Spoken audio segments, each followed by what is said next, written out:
very quiet. Yeah. Great. So where are we? We're on our homepage, rockefelleruniversity.github.io. I updated the videos today, so we should have everything. Hey, Matt. We should have everything now, hopefully there. Let me double check that. Okay, so we got RNA-seq and the first one of ATACseq's all there now, so we've caught back up, and I'll try and keep it a little bit more up to date as we go along. Videos are there. We've been through our training. We've done the introductions to R, genomics data, how to handle genomics data, and we went straight to RNA-seq, differential transcript, gene expression, and now we're going to be following on with ATACseq. So in our first session in ATACseq, we covered pre-processing. So really, we just ran it through rfastp, and then we used our subread and bowtie to align our data. And the real difference with ATACseq data here, and it can be with our RNA-seq data, but this is the first time we've seen paired end data. And, you know, handling paired end data is a little different from working with singlets. And we saw a bit of that in our first session, particularly how we align paired end data, and then how we get things like insert sizes to allow us to do a bit of QC. So the next thing we're going to look at is things like annotating the ATACseq data. So this is turning peaks, regions of ATACseq signal enriched over background where we believe we have open chromatin, and then annotating it to a gene so that we could say this gene is open, this gene is expressed, this gene is regulated by this enhancer. And then we're going to look a little bit at how we can do plotting cutting sites, so actually where this T5 transposase has cut. And this can be really cool when we start plotting the cut sites around transcription factors, because you can actually see the pile up cut sites around transcription factors genome-wide. We're actually going to cover a little bit more than that in the session. As I was saying just before, the session's kind of long. Hopefully we'll make it to the end of it. If not, we'll take a break when we get to a point where I start to breach our hour. Let's see how we do. So we have 60-something slides. So we're going to work a little bit more with the original Greenleaf data. This is the original ATACseq. So quality wasn't super great. I mean, it was fantastic really for the time, but not as good now. People have optimized it, themselves included, and Wenstrode was the first author for these papers. So now we're going to try and characterize the signal of this data around TSS regions, and then identify and annotate open regions using something called peak calling. We're literally looking for peaks of signal across the genome. We can use a very popular program, Max, to do. At the very end, we're going to start doing some of these plots, which are a little different, but you know, plotting cut sites rather than signal, where this transposase is actually cut on the genome. We also have some of Bing Ren's data because he has replicates, which is fantastic. We can do some differential attack. I've put a lot of the process data, as I said before, available in various Amazon buckets for people. It's a little different from usual, and it's because I ran this as like a self-contained lecture at some point. So we have a little bit more intermediates. We have the essentials zip, so you can download everything you want to follow along, but the essential.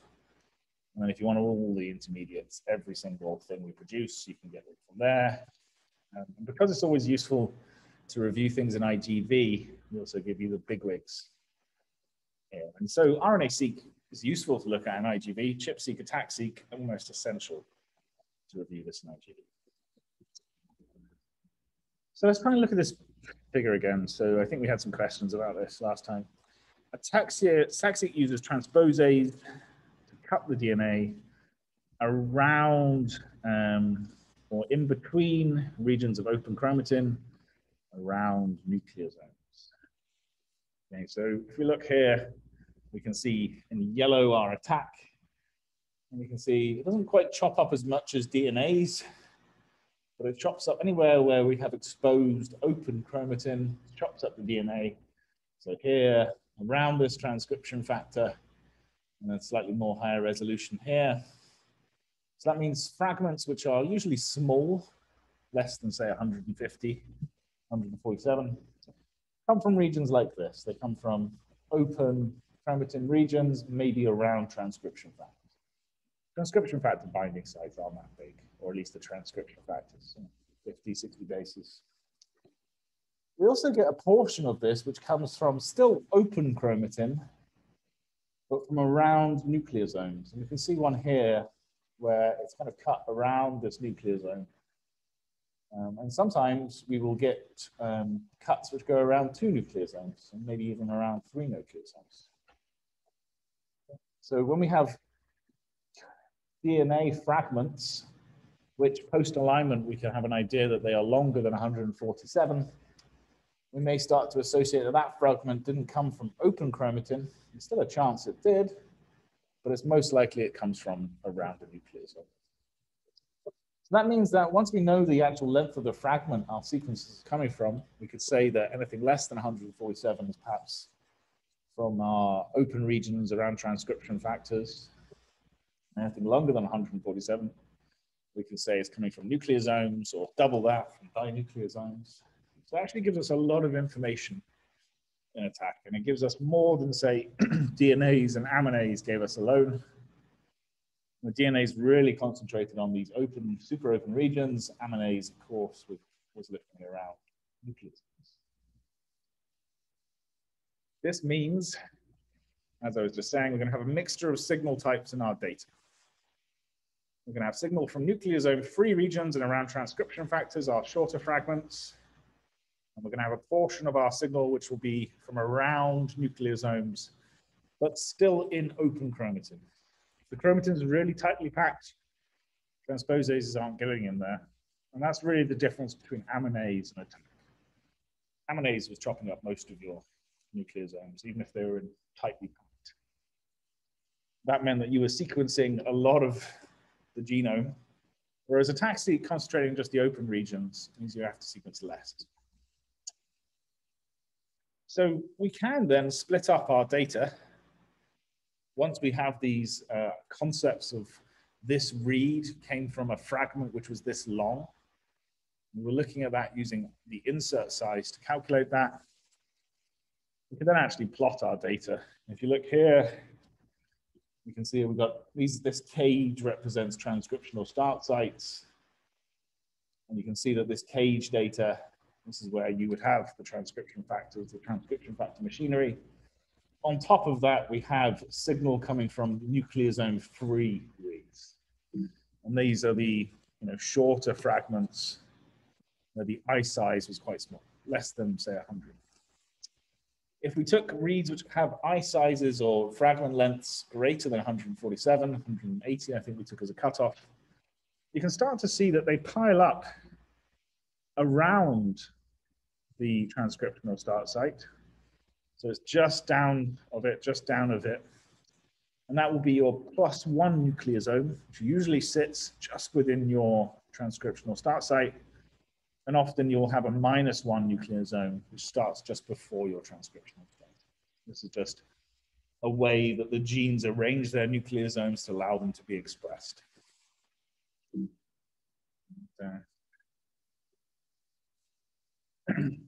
Shorter fragments represent these open regions around transcriptional factors and transcriptional machinery. As I just said, we expect to see them around or on top of the actual transcriptional start sites. So these regions.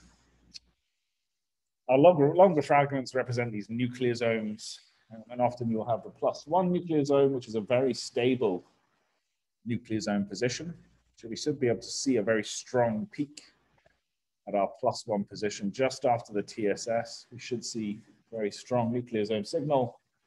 And then often we have a -1, which sits a bit downstream of the TSS, and we often see a strong signal there.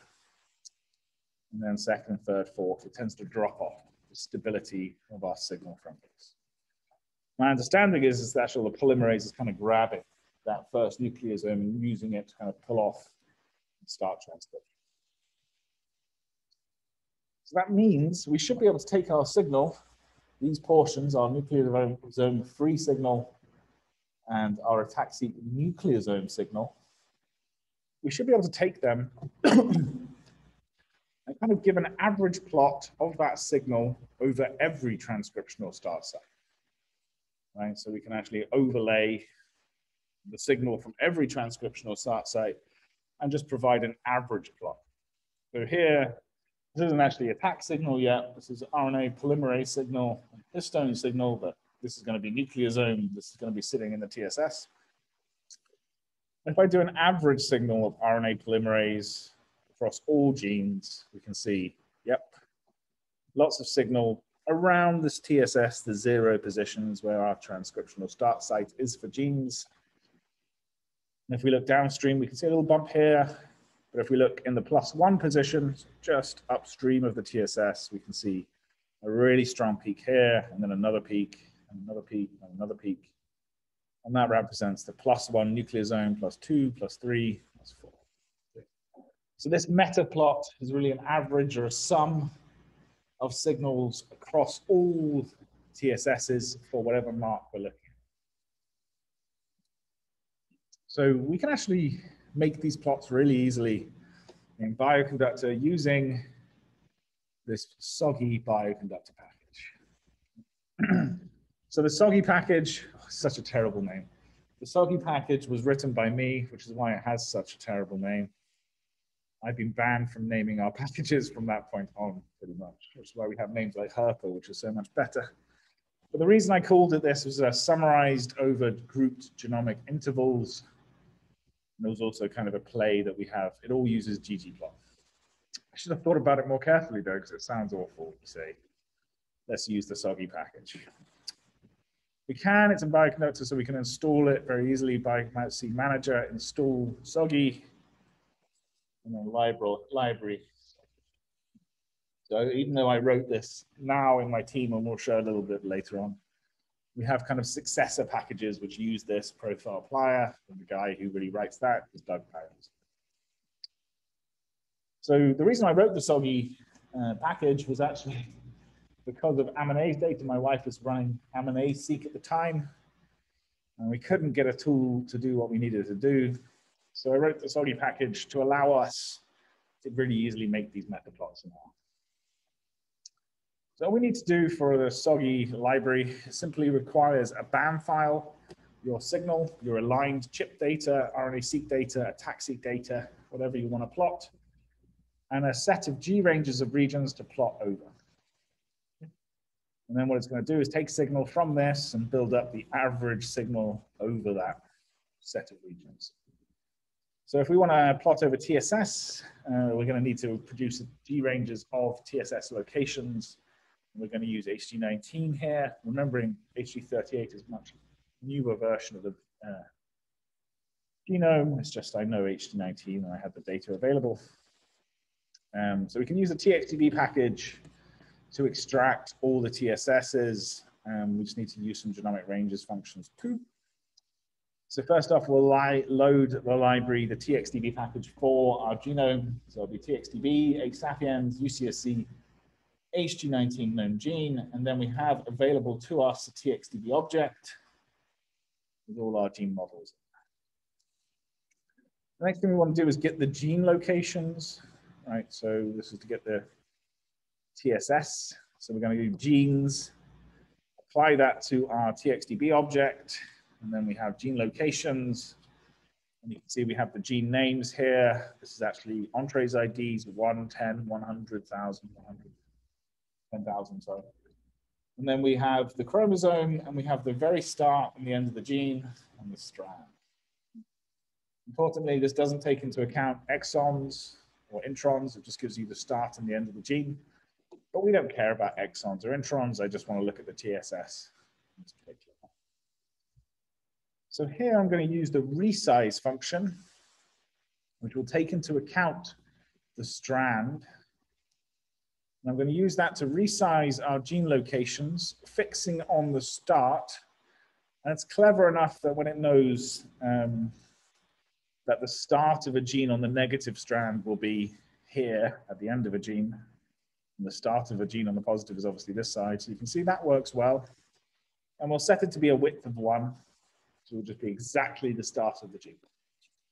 So now we have our TSS locations. We don't have a range, really. We just have one particular location, so it displays it a little differently. We have our strand and our gene ID.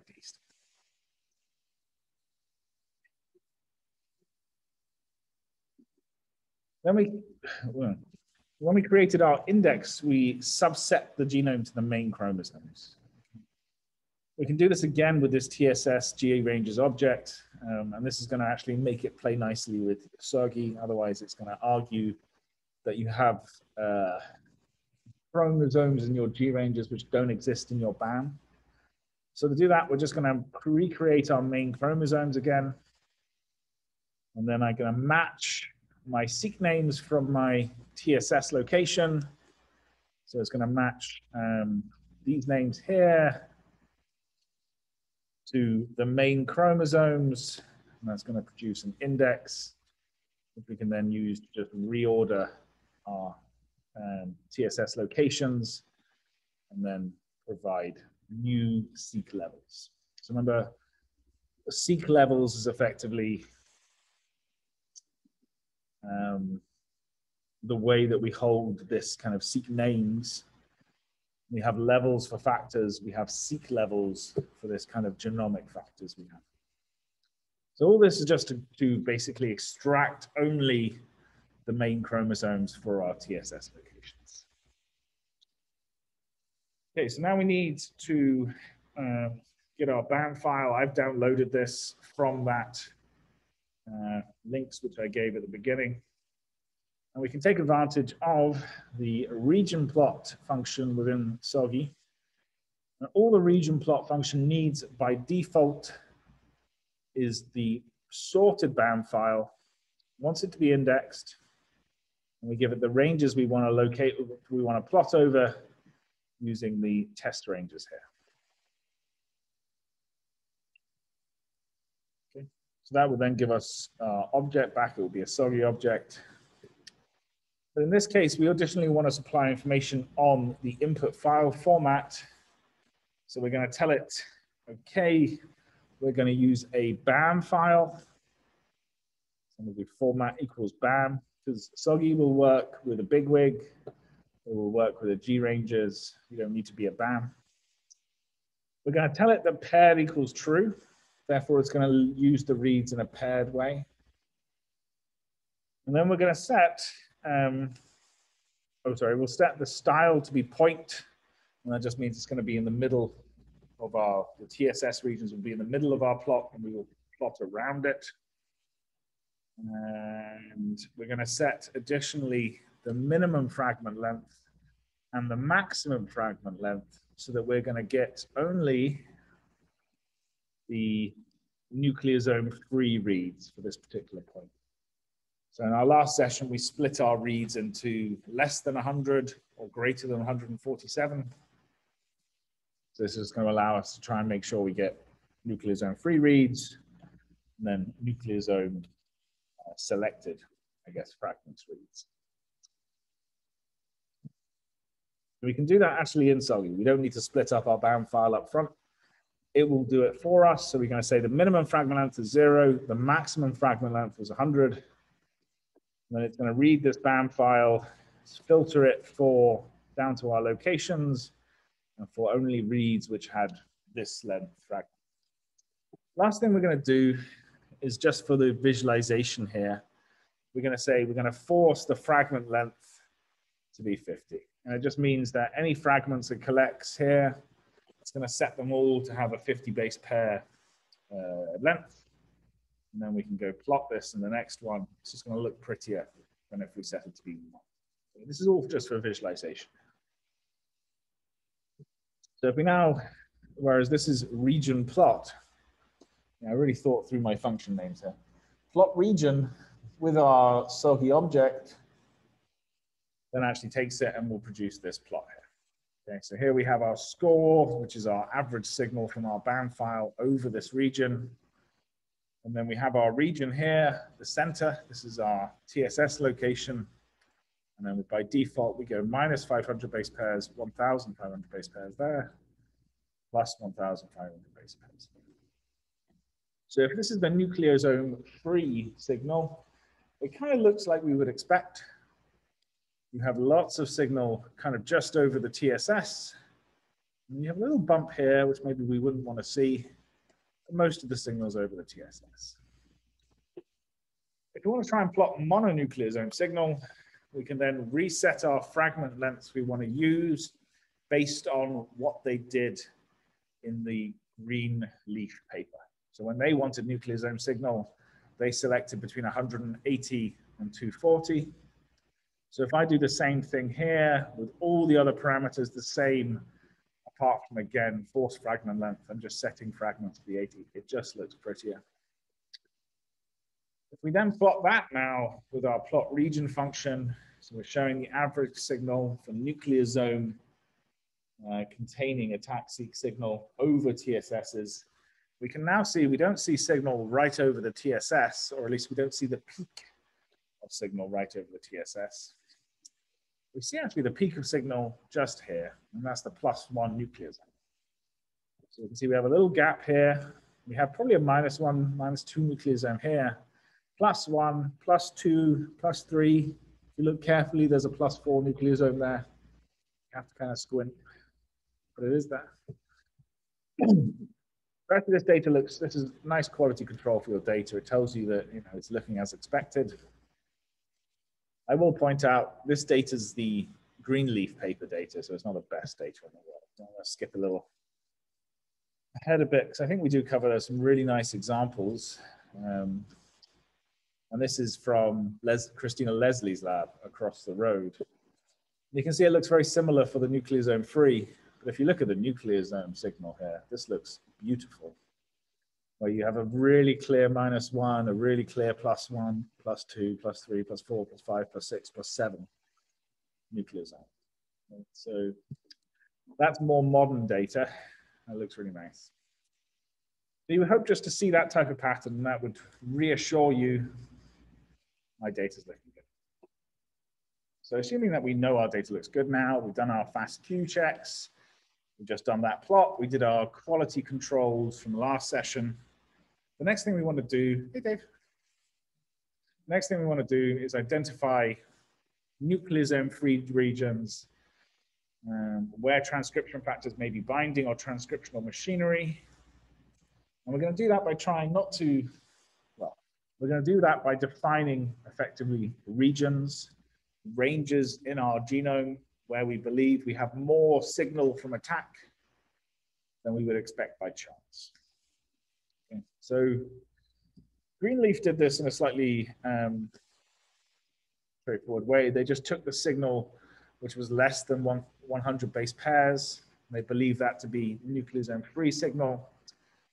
To identify open chromatin, though, you don't need to limit yourself to this 100 base pairs. In fact, you could take anything less than 2,000. Anything which is really in your data, you don't need to do filtering. It all comes from open regions. We can kind of reassure ourselves again by looking at this. If I stacked these two together, we would just have one big long peak from here to here, right? Because this would fill in the gap in the middle. This would then fill in the gaps here, and we would just have a big longer peak. Less resolution maybe, but we would have a longer peak. And the big advantage of that is you don't necessarily want to sequence 100 million reads to have enough reads which were less than 100 base pairs. If you keep all your reads together, it means you just have more data for the peak calling step. So I think originally ENCODE, or I know originally ENCODE split it up. Latest versions of ENCODE, they don't split it up. To make our life a little easier and to give me less reads for peak calling though, I'm actually just selecting those less than 100 base pairs. For you, nowadays, modern standards, you just take all the data. That's what we do in our practice. So there are many methods available to call nucleosome-free regions from ATACseq data, but most of this has come from ChIP-seq. ChIP-seq's older than ATACseq by a long way. One very popular peak caller for ChipSeq and now ATACseq, and in fact, the major peak caller for ATACseq is max. So I say max 2. I say max 2, but I mean max. There is a max 3 now. I just haven't tested it enough to be confident to show. There is no R package for max 2. There is one for max 3. But again, we're not confident enough yet. But we can install max 2 on Mac or Linux using their Anaconda. So in the same way we got, is that here? Is that the page I wanted to go to? Nope.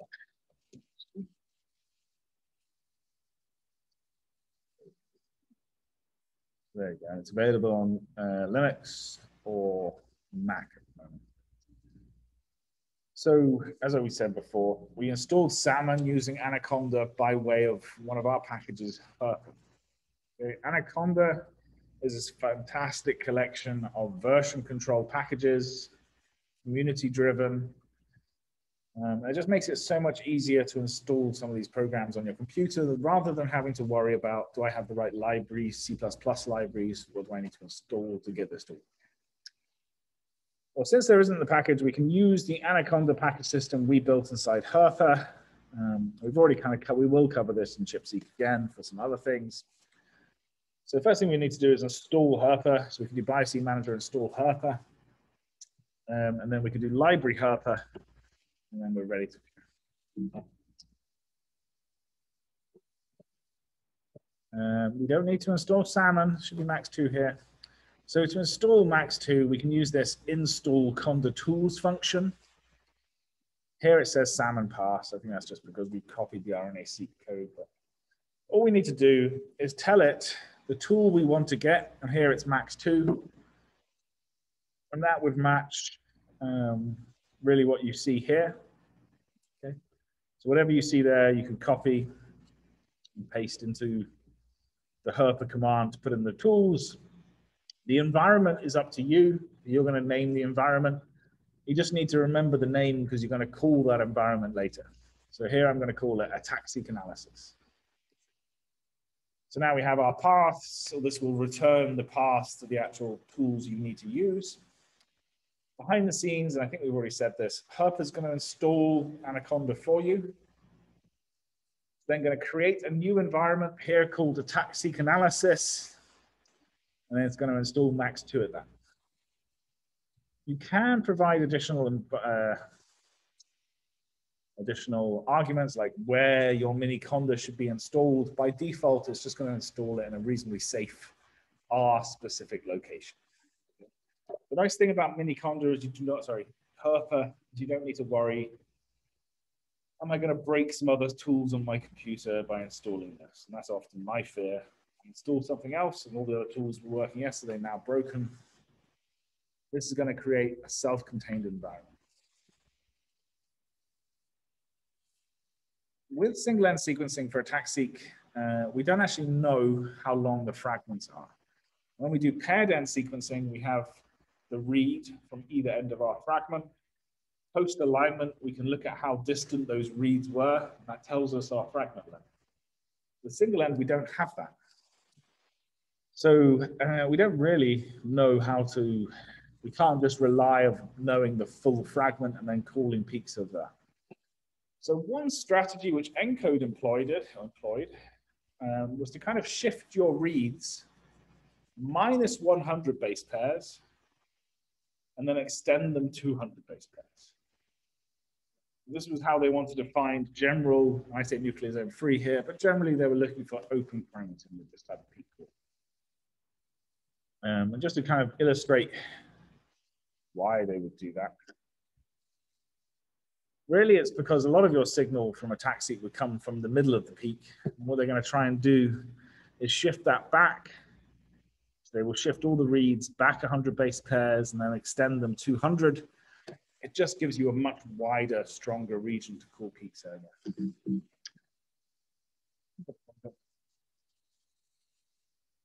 So outside of R, the command to call peaks would be max 2 space call peaks.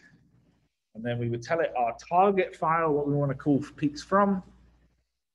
we would have to tell it, I don't want you to calculate a model. And usually it's calculating a model to predict your fragment length. I'll talk about more in ATACseq, but here we're not going to do that because we're going to tell it to shift the reads minus 100, then to extend the reads from the actual end of the read up 200 base pairs, and then need to tell it we're using a BAM file because it used to like just bed files. Finally, I need to tell it my genome.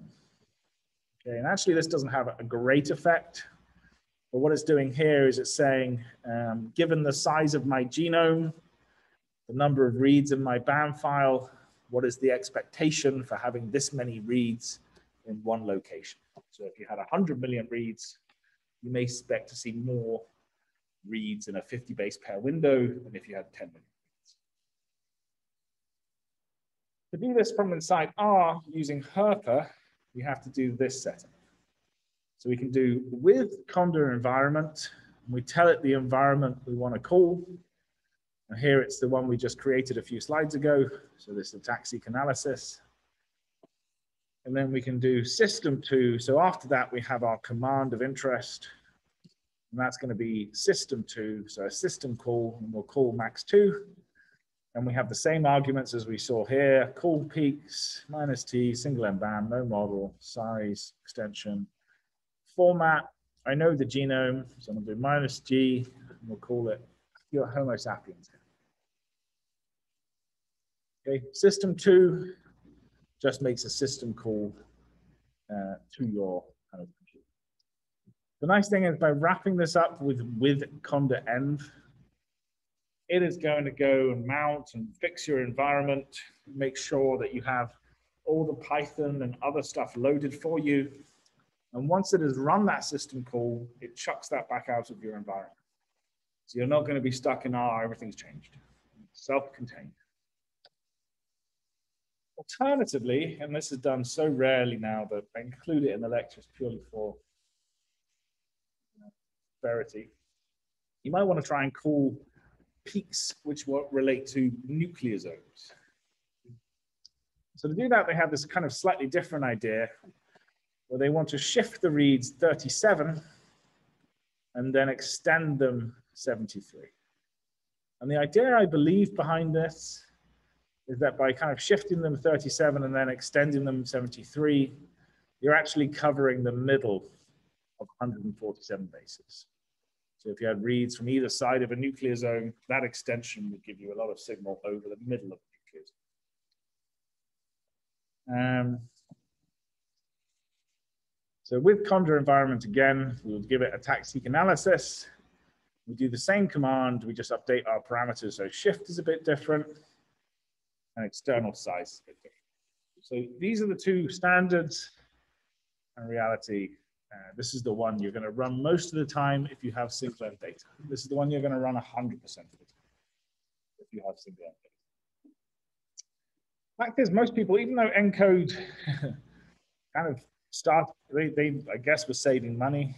They decided it wasn't important enough. Hundreds of samples, thousands of samples they need. They didn't do paired end. Most people I know who do ATACseq do paired end. I would say we do ATACseq twice, 3 times a week, processing. About 98% are paired end data. Because in paired end data, you know the fragment lengths. You don't have to worry about extension, shifting. We can just enter a new mode for our peak calling. In this case, we'll say format, and we'll tell it BAM PE, BAM paired end. Okay, so now it's going to try and reconstruct your fragment from both the reads before it calls the peak.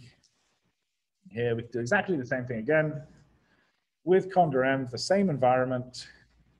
Give it a system2 call, command max2. We'll do args, call peak, paired end BAM. The big difference being the format now is BAM P.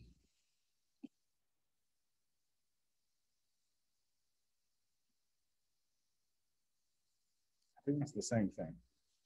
Oh, sorry, this is now just using our actual data. So now with our actual data, we can call the peaks. So following peak calling, once we've done our actual peak calling here, we actually generate three useful files. We generate one file called name.narrowpeak. If you remember, narrowpeak is kind of an encode-centric kind of peak. Looks very good to display in IGV, but also suitable for further analysis. We also have this peak table, which is suitable for review in Excel. It's not actually an XLS. They're just using the trick that by calling them an XLS, when you open Excel, it will parse the tab separated file. But this is actually containing most of the information on peaks and your commands, so it's a really useful file. And then you have your summits.bed file. So this contains the summit position, which is probably the center of your signal. And that's really good for finding motifs. And if you want to plot over peaks on average, it's the center you would want to plot it. So we'll just do a bit of QC now, post peak calling. So as we've said before, we want to look at signal distribution, low quality duplicates. One thing we probably want to do post or pre-peak calling here is also just to assess how much of our signal is going into blacklists. As I said last session, blacklists are regions of the genome which are genome specific, genome build specific, and they just tend to suck up signal. It's often because of expansion there, but these will be ultra high signal regions, consistent no matter what you chip, no matter what you attack, they are artifacts. So we can download blacklists for most genomes. If you're on a specialist genome, you're on some weird custom non-model genome, you can also create them yourself. This gray list chip, written by one of my old collaborators, Gordon Brown, a wonderful guy, to define your own if you don't use a standard genome. So we're going to load chipQC. It's written for chip. I wrote that one as well, but it's actually can be used for attack. Load our track layer, which is our IO package for genomics data. I can import the bed file of my blacklist, and I can actually import it as a gzip file. It doesn't need to be unzipped. And import or point to my open regions here. So these are my peak calls I've just made. And then I'm going to use this function from the chipQC package called chipQC sample.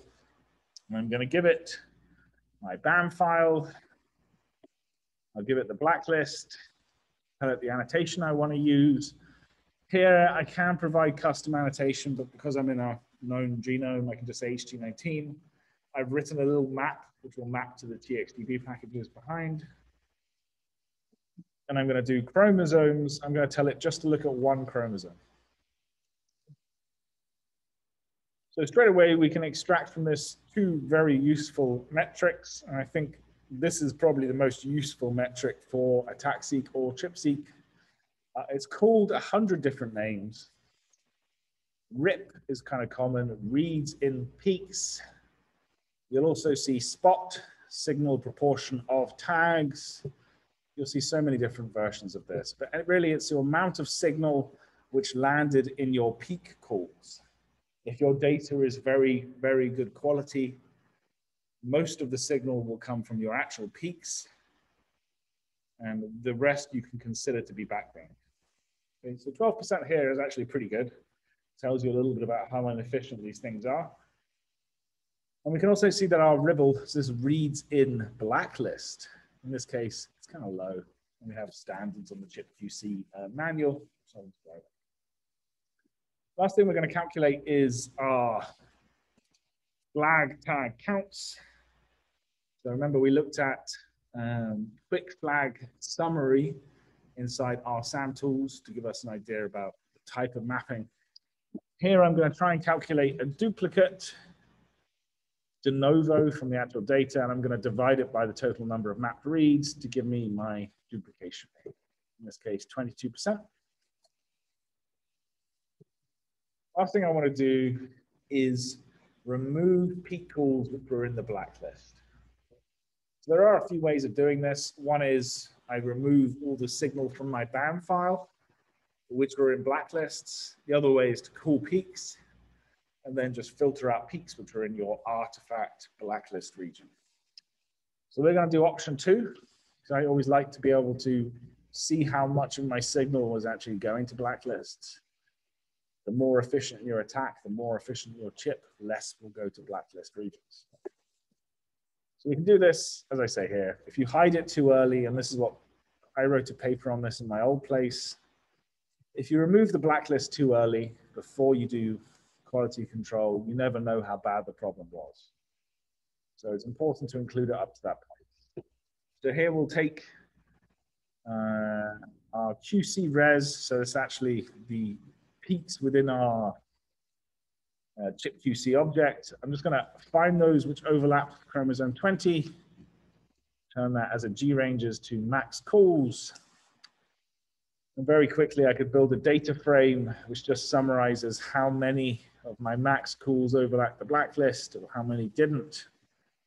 And then I would want to filter my max peak calls just down to those calls which overlap the blacklist. But here I do an exclamation mark, so I filter it out. So it's all the peak calls which didn't overlap the blacklist. And then that would be my peak calls, which I would then take on for further analysis of my data. How are we doing for time? Just a long course, this one. We'll see how we do at the end of this annotating peaks. Maybe we'll do functional annotation. See how we go.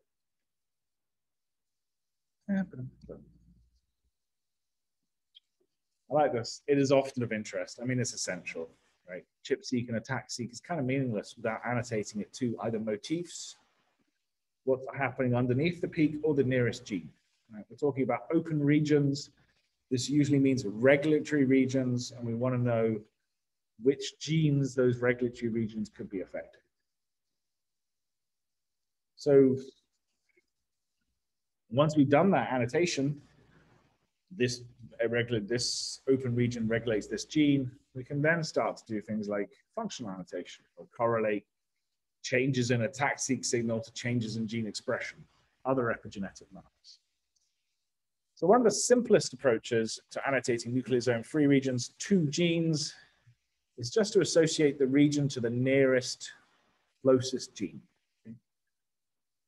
We usually set some type of limit to this. So we will say, for every open region in the genome, find me its nearest gene, but don't accept genes which are more than 100,000 base pairs away, or 10,000 base pairs. And I think 100,000 is actually probably a pretty fair. So this is a reasonably simple way to do it, but it's what we've been doing for many years, still very much accepted. Obviously, perhaps the better way to do this is actual some type of high chip, where you can see the direct connections between elements within the genome by looking at the 3D kind of relationship. This is a good way, and this will give us some very interesting results if we look at it this way. So we're going to use the ChIP-seq library. Again, there are lots of libraries which allow us to do this. The ChIP-seq library, we just need to give it a TXDB object. So that's going to pull the gene models from there. So I'll load ChIP-seq, I'll load our object again. We've already loaded it. Then I'll do annotate peak, give it our peak calls, and give it to the TXDB argument, our TXDB of interest.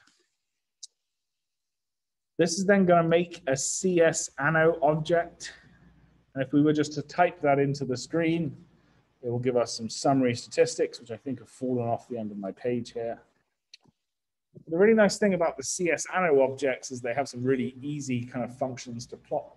So once we've created this annotation object, I can just do plot anno pi, pass it my object, and it gives me this nice pie chart telling me that, you know, most of my peaks landed in promoters, a lot of my peaks landed distal intergenic, some in this other intron.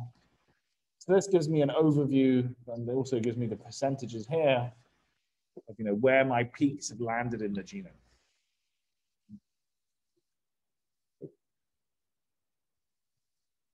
With this information, we can actually subset our peaks then, nucleosome-free regions, to those which have landed, say here, just right next to the TSS region. So this would correspond to open regions around promoters.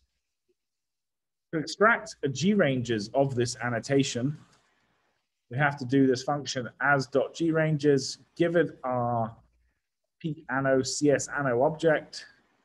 It returns a G-ranges, much like this, where we have the actual peak reproduced, and then in the metadata columns, it adds some very useful information. It adds the class of annotation. So this one's right in a promoter. So that class gives me the position of the gene, so I can double check. Gives me the strand in a slightly annoying way. It's going to do +1 or -1, negative or positive strand. It then gives me the gene ID. Okay, that's Entree's ID. I know how to work with them because that's what we've seen over and over. Gives me the transcript ID, which is the UCSC ID here. And usefully, it gives me the distance to that TSS it's annotated. So in this case, once I've created this G-ranges here, I'm then going to further filter my G-ranges table down to those which had a distance to the TSS less than 500. And because we have plus or minus, depending on which side of the TSS you are, I'm going to make that absolute. So the absolute distance to a TSS is less than 500. Filter our G-ranges down to that, and then we have open regions called by max peak calling, which sit in our TSSs.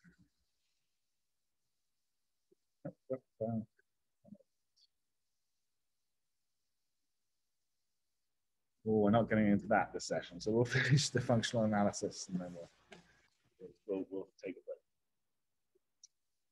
So given we can annotate to genes, you can actually just take those genes then, you could go back to our RNA-seq course and follow our go-seq annotation we did there. Whatever we did in that course, you can use the same thing. What you would do is you would just take the gene IDs as an absolute, right? Those are my list. There is an issue, however, with this.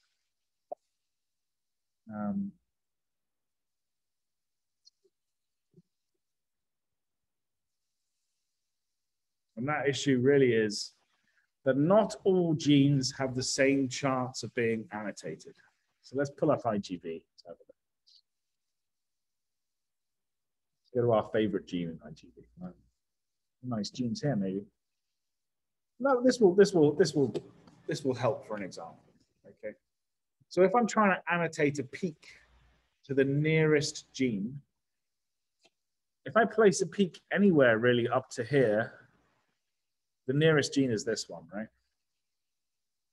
Up to about the halfway mark, the nearest gene. And then the halfway mark here, that's the nearest gene. If I find a gene which say like here, this distance is a lot smaller, right? So it has a lot less space. Anywhere from here could be annotated to that gene, and maybe a little fraction here. Zoom out a bit, we'll find some genes which are very tightly packed.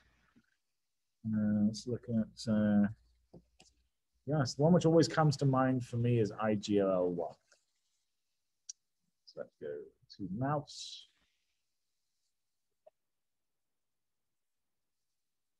It's one of my favorite genes. I spent a long time studying this gene. Oh, it's not even in.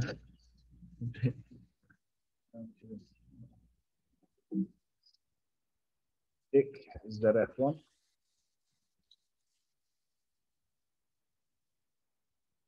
Well, that's disappointing. So they renamed my gene. All right, we'll find some genes here then. Again, just to hammer home this point. This gene at the end here has a much larger region, which you could say anything in here would be annotated to that to be the nearest gene.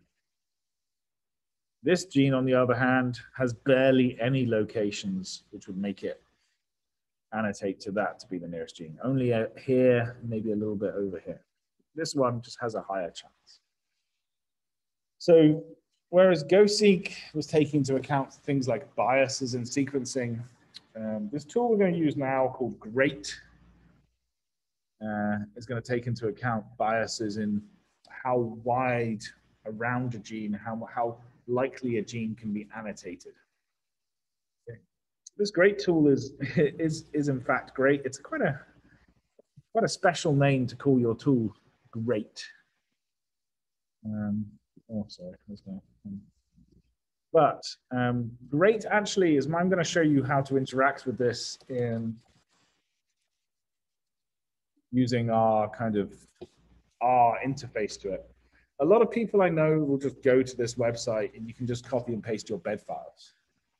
So, if you've exported your data or you've got your peak calls, you can actually just go straight to great and annotate it yourself. The fact is, I think it's much more reproducible to do it through R than to copy and paste to a website. So we can use R great to do this. It will interact with the great database. One thing is R great is going to limit us. It's going to deliberately, by default, say we can only do a request or a certain number of requests per hour or per few minutes. Actually, this is a real problem when we have 50 people in class, okay, today. But it means we all share the same IP address from being inside Rockefeller. So the first 2 people who get it run cut off everyone else in class and they can't run their analysis. So when you're doing this at home, if you're setting it in a loop, you want to kind of look into the options, and I think I'm going to show them, but if I don't, I can show you. Just to make sure you don't cut yourself off, because it really is trying to stop people just randomly querying their website. So first thing we'll do is load the library rgreat, and it gives us this message here telling us, that HG38 became available. If we want to run an older version of the great software, we have to specify the version inside the options here. In this case, I'm going to do submit great job. I'll give it our G ranges. I'll tell it the species. It is limited by what species we can use. And it's going to go off and run that on the server. And then I need to ask it available categories, give it my great job, and it's going to tell me go, phenotype, or genes. So these are different functional categories it has. In this case, I'm interested in go. So I'm going to use the git enrichment tables, and I will give it my great job. So this result here, I know go is one of my options. So I'm going to tell it I want the category go. And then it's going to download the results from that server onto my R succession. What this result actually is a list of data frames with your significance. If I do names, I can see all the elements, and they're named go molecular function, biological process, cellular component. And then because it's a list, I can use my standard double square brackets, give it my element I want to extract. And here I'm going to look at the first 4. And this looks like meiosis, monocyte, CD24, neuroendocrine cell differentiation. So you can see already the top hits here coming out of great. Okay, so I think I'm going to take a break now because we're about to jump into something kind of complex, differential ATACseq.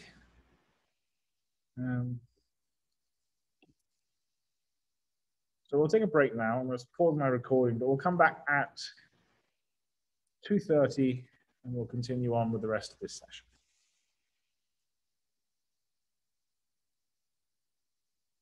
Full share.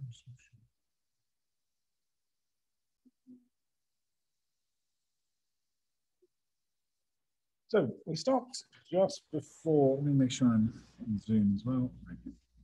So we stopped at this part in our course, and this is differential ATACseq. So we looked a little bit about how we can take some ATACseq data from FASTQ, align it, pull our peaks, annotate the peaks. But quite a common task in ATACseq and ChIP-seq is to try and find regions of ATACseq signal specific or enriched in one condition versus another. Right? So this can be over a TSS, and you could say that gene is better expressed, but maybe the enhancer, right? It's more active if it has more open chromatin. It means there's more elements there, more stuff happening on the DNA to keep it open. So there are lots of ways to do differential binding in differential ATAC, differential ChIP-seq. A really popular one is this tool diffbind. It's actually by my old boss in CR UK, so Rory Stark. And, you know, there I was very much the person who wrote all the epigenetic pipelines. And after we did this, and I think somewhere in here, we talk about doing ChipQC, because me and Rory wrote ChipQC together as well. There you go. That link there. So diffbind is very related to some of the QC packages we've already used. In fact, you can use the diffbind object as the input for ChipQC and the other way around. This is the way he set it up. So one way to do differential binding on ATACseq is to come here and work with Rory's package. The reason we're not doing it in class isn't because I don't believe that package is good. It's because I want to step through the points with you. And I think in reality, we can do a lot of what that does by hand, and we can get a better understanding. Once you have that understanding, feel free to go back to diffbind. One thing I will say is diffbind does very differently is it has, or it had, its own counting mechanism. So it had its own way of counting. So you may get slightly different results than you would from summarize overlaps, which is also something I wasn't super keen on. That said, it's a very popular tool. And I can tell you, Rory is great at answering questions on bioconductor mailing lists. So you've just been addressing some ChipQC problems, which is my package with him the other day, and I know he answers questions pretty much every day on differential binding or differential ATACseq. So that said, we're going to do a little bit of this now ourselves. So first thing we need to do when we're doing differential attack is define the regions we want to measure as differential. Now this becomes kind of complex, so I'm going to open up another slide here. That's not the slide I wanted. This slide. It becomes a little complex, and maybe I can zoom in on the slide, maybe not. I really just want to look at this. Okay. So here we have two MIC ChipSeq, so we could say any type of ATACseq would be the same. And we have MEL, MEL, MEL, MEL, and CH12. So we have two cell lines we're comparing. If we look at our peak calls, you can see we have places where we call peaks in both of our conditions, sorry, in both of our replicates from one condition, or over here, we call them in the other condition. These are specific. But then we have some like here, which look like they don't actually overlap, but it's called in one sample here and one sample here, right? One of the first steps of doing differential binding analysis is to define what we're going to count over. And one way to do this super easily is just take all the peaks in any condition and use them as your input for summarize overlaps and then for differential binding analysis. In reality, having done this for many, many years, you want to apply a little bit of filtering. Okay, so in cases where you have maybe just a peak on its own, like these peaks here, don't actually overlap. These two come from MEL, these two come from this MIC. So when we look at all the potential peaks, which we have here, these peaks in the middle actually only occurred in one sample. So what diffbind does, what we're going to do in this course here, is effectively filter down. It reduces peaks using the reduce function in G-ranges. So it creates our non-overlapping, non-redundant set of peaks, which represent peak calls across samples. And then we just apply an additional filter. And there are kind of two ways to do this filter. One is you just say it has to be in at least two samples, doesn't matter about the groups. The other one, which is a little bit, I find works a little better, is you say it's got to be in at least half my replicates for particular groups. So we would say this peak here is in both my replicates. That's good. I would mark it as something I want to count over. These ones here are actually just a bit of noise potentially in random samples. So maybe I wouldn't include them. But this peak is also in both, and I would include that. And this will just tidy up your differential. It'll also help you for your p-adjusted. Remember, p-adjusted is effectively the number of tests you did. The more peaks, the more tests. So we want to try and define this kind of gold region here. And in this case, I've defined it as in 2 of the same group, or in at least half of the same group. It has to be 2 in here. But in the course, we're going to say has to be in at least 2 samples. And that just means you get more reproducible peaks. Okay. That would actually give us the same result as well as these gold peaks. So let's go see how we actually do that. We have to produce this non-redundant peak set. It's going to say in at least 2 samples, and then we will use the assessment. Then we will assess changes over that. This is actually something we're going to go into more detail in ChIP-seq because it's actually can get complex there. The first thing we need to do is get all our peaks, and then we're going to try and reduce them to create this non-overlapping set. So what we do is we got our peaks in this directory here. I'm going to use a ChIP-QC function called getGranges. It's just a cheap way of parsing these outputs from Max. Gives me a granges here, and then I'm going to turn this into a granges list, because a granges list, when I unlist it, it will become a granges, and then we can apply this reduce function, which effectively flattens our peaks. It creates this non-overlapping, non-redundant set of peaks. Now we're going to do this in the exercise, so it's worth, you can follow along. Once we have that non-redundant set of peaks, I want to know how often a peak occurred in samples. Right? Was this peak only in 1 sample? Did it occur in 4 samples? So what I'll do is I create an empty list here, and I will loop through my peaks I've read in here, 1 for every sample, and I will see which one of my consensus set, how many of my consensus overlap with these peaks. And then I will assign that then to this list I'm building up. Oh, sorry. Once I have that, effectively I have for every peak, whether or not it occurred in a sample, I'm going to cbind all these together by using do_call. And this effectively applies cbind to every element of my list. And it turns this list into a matrix. And it's going to be a true-false matrix. So in the rows, I will have my non-redundant peak names. And then across the columns, I have my samples. And I have true if this peak was in that sample, false if it wasn't. I will assign column names to my, assign column names, which are the names of my peaks, effectively my sample names. And then with all this, I will add that overlap matrix to my non-redundant reduced peak.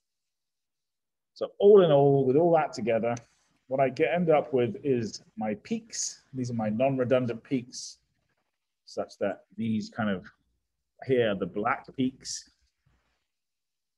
And then I have false. This peak wasn't from this sample. It wasn't from this sample. It's still false. It wasn't in this sample.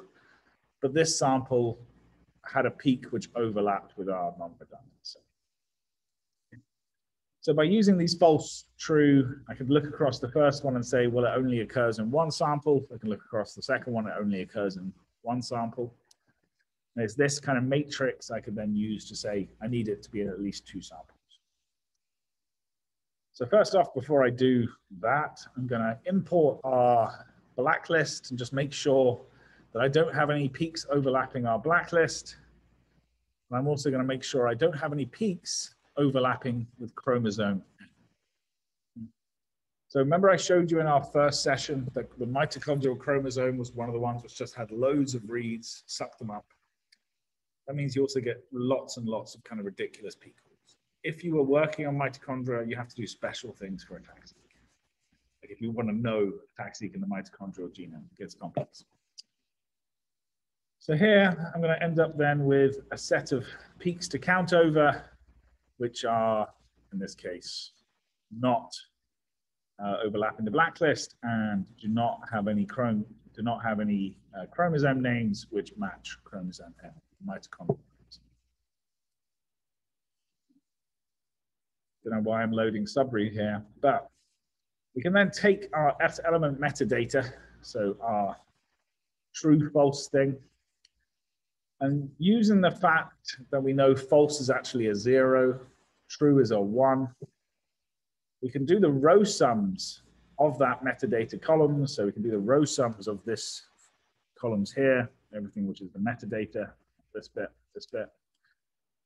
And when we have 2 trues, it's going to be a 2 per row. If we have 3 trues, it'll be a 3. If only 1 was true, it'll be a 1. So here I'm then going to pick those where we have at least 2 occurrences. So a peak occurs in at least 2 samples. Now we have our cleaned up. Now you can't see the metadata columns. They've kind of fallen off the edge here, but we do have 6 metadata columns. So now we have our set of peaks. We know they occur in at least 2 samples.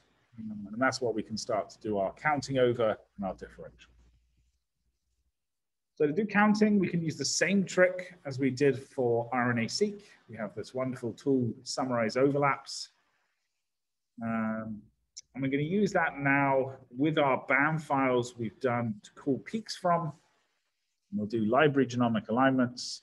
Just point to the BAM files to count. So that will give the path to the BAM files. And I'm going to do summarize overlaps. I will give it our consensus, which is actually this NR to count.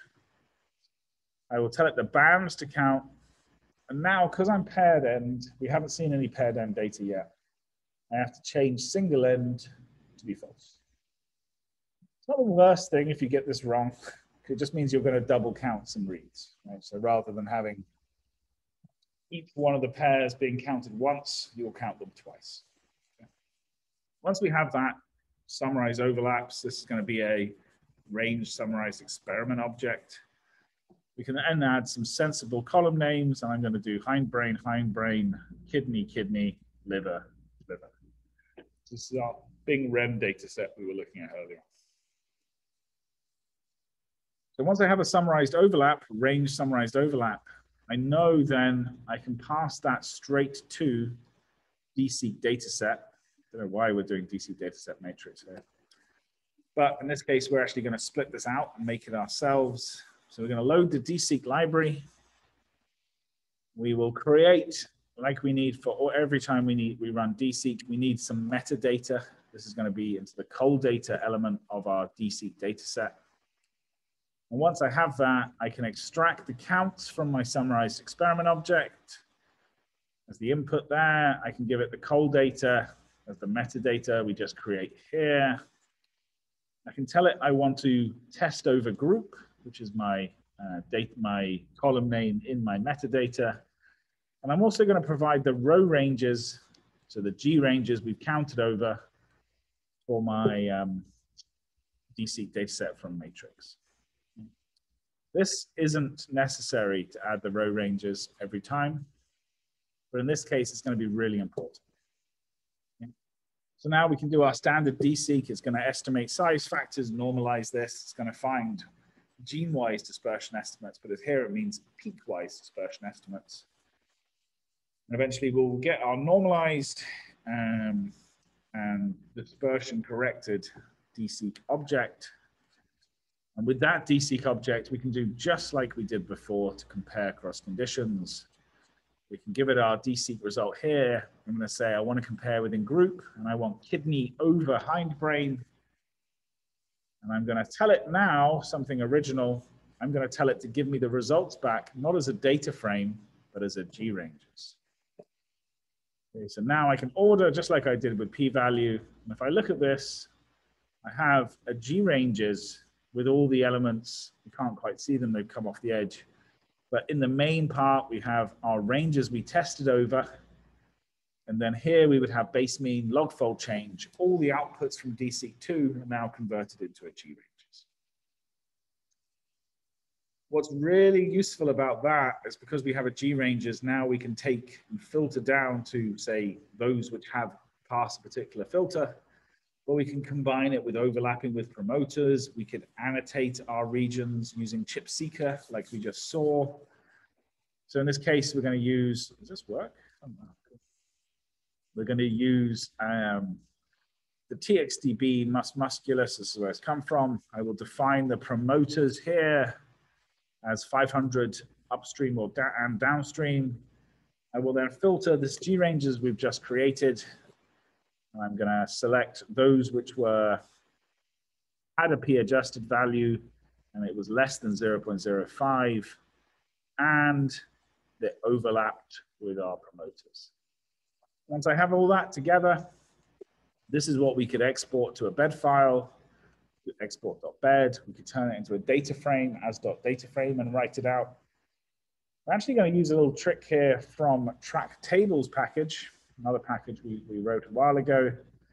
And track tables just does a very simple thing. It takes your G ranges, you tell it the HTML and the working directory you want to write to, and then it creates effectively a very simple file like this, but this is a reactive table. The really nice thing about this, if it works on my new Mac, Genome on my arm, is you should be able to click localhost. Yeah, sorry, I got some permission issues. But effectively, you should be able to click, and it will take you to that location in ITV. I think I've got some permissions issues. I think the new Mac doesn't allow you to interact.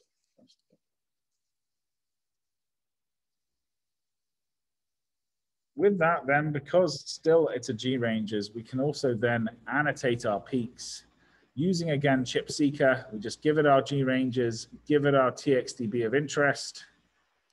So here, the mus musculus UCSC MM10. And now I will turn that into a data frame. And these data frames are really easy to write out to Excel, to CSVs, to text files. So this has my peak. It has my mean expression, my log fold change between conditions, my p-values, my p-adjusted. And then additionally, it has the annotation to the nearest gene, which in this case, oh, look, finally that worked. That link took about 5 minutes, but it allowed me to do it. Transcript ID, gene ID, and distance to the actual TSS. So we can take our differentials and then use our annotate tool to actually try and associate these two genes. If we wanted to, and we've done a little bit of RNA-seq earlier on, we could also then pass this to the cluster profiler package. We've already seen we can use R-Great, and I would recommend using that again. But the cluster profiler package just wants to take our gene IDs, Entrez IDs. We can just provide it the org DB package we want to use for testing, tell it the ontology we want to test against. And here we just tell it the maximum gene size. Sometimes you don't want group sizes greater than a certain number. They become kind of meaningless once you have thousands and tens of thousands of genes in them. But then we can look and see we have this Go term as our top differential. And it gives a p-value and our p-adjusted. So the nice thing is, by keeping it as a G ranges, we can kind of take advantage of all the other tools we've used for like overlapping and annotating our p's. So we're going to skip this next bit, finding motifs in ATACseq data. It's very cool, but it's actually what our next session is about. And I think we can save ourselves a little bit of time by skipping into a really concentrated course now on ATACseq motifs. And give me a little reminder we're going to be looking at. Perfect.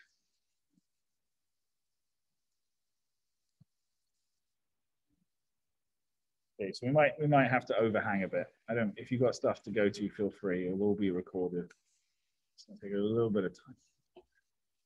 So we're going to be working with some of Bing Ren's data here. We've already reminded ourselves what ATACseq is.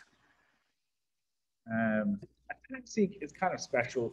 ChIP-seq, when you do this, and we'll come to this in our next session, we know what we're IPing for, right? When we do a ChIP-seq, we decide we're going to have an IP, an antibody against CTCF.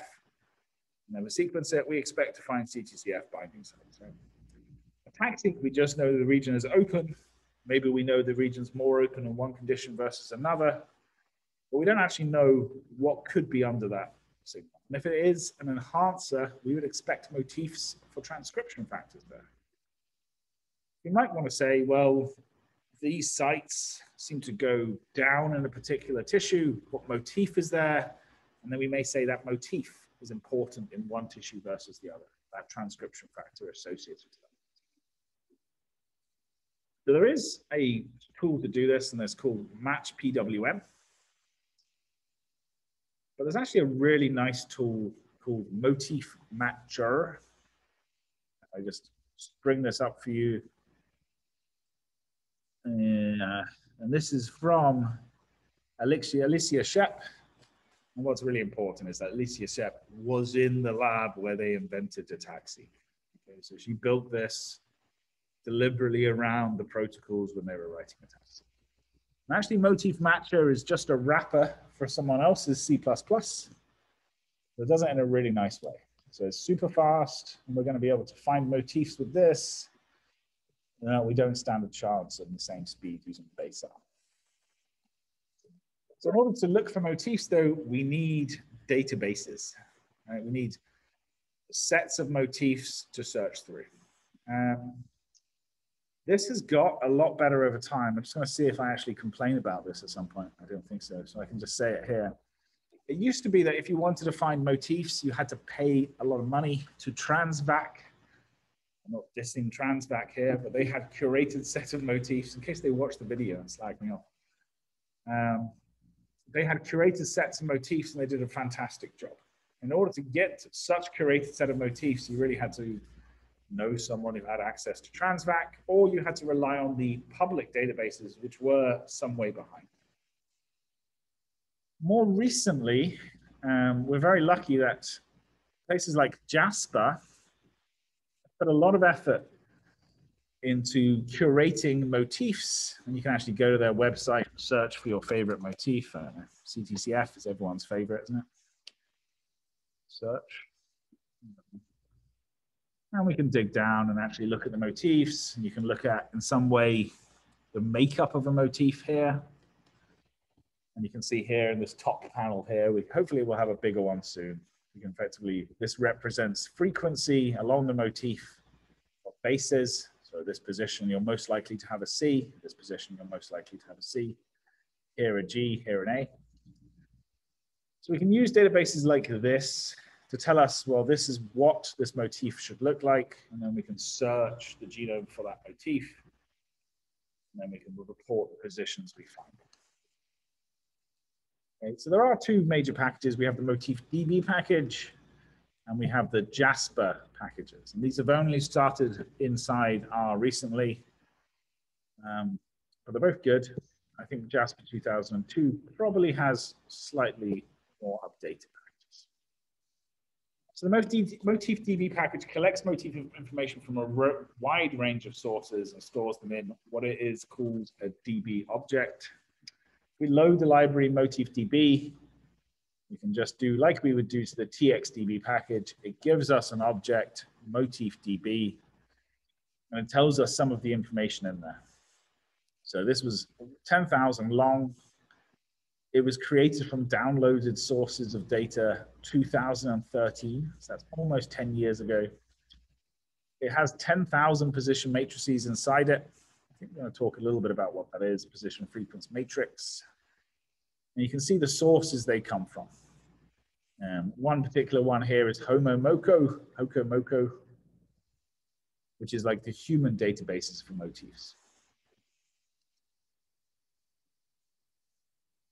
So it's kind of tried to aggregate all these together to provide one database for us. So the MotifDB itself is a special class of list. So if we do class on it, it will tell us it's a motif list. And we can do things like length on it, just like we would a normal list. And we'll get the length of here, which will match the number of motifs we saw here. And we can also get the names of our motifs by doing names.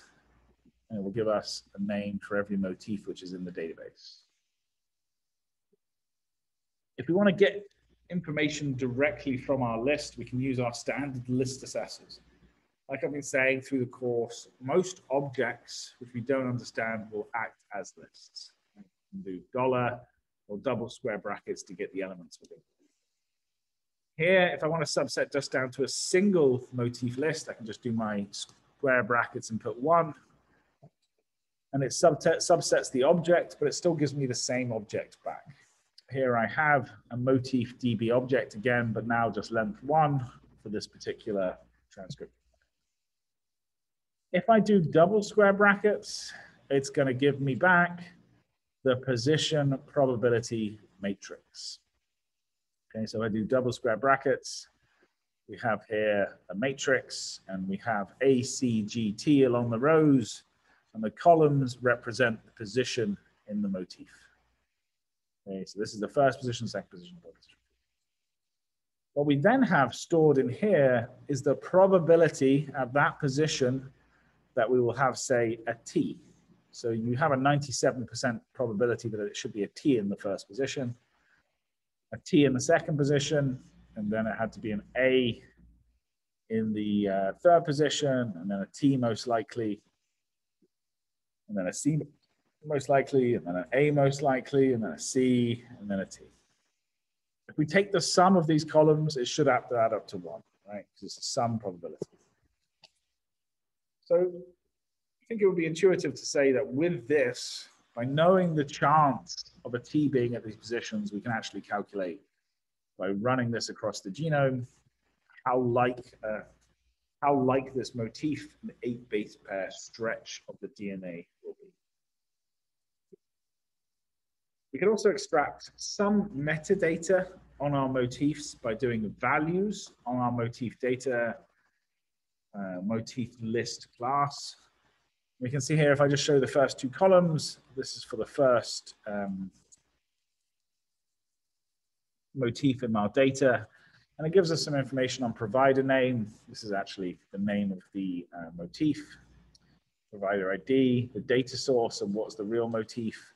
What gene, actually, this is probably the most useful, what is the gene symbol for this, for what binds to this motif. So this motif is associated with this gene, and then we have gene ID type, protein ID type, the organism where they discovered this motif, so you might want to filter it down to just human, and some various other information.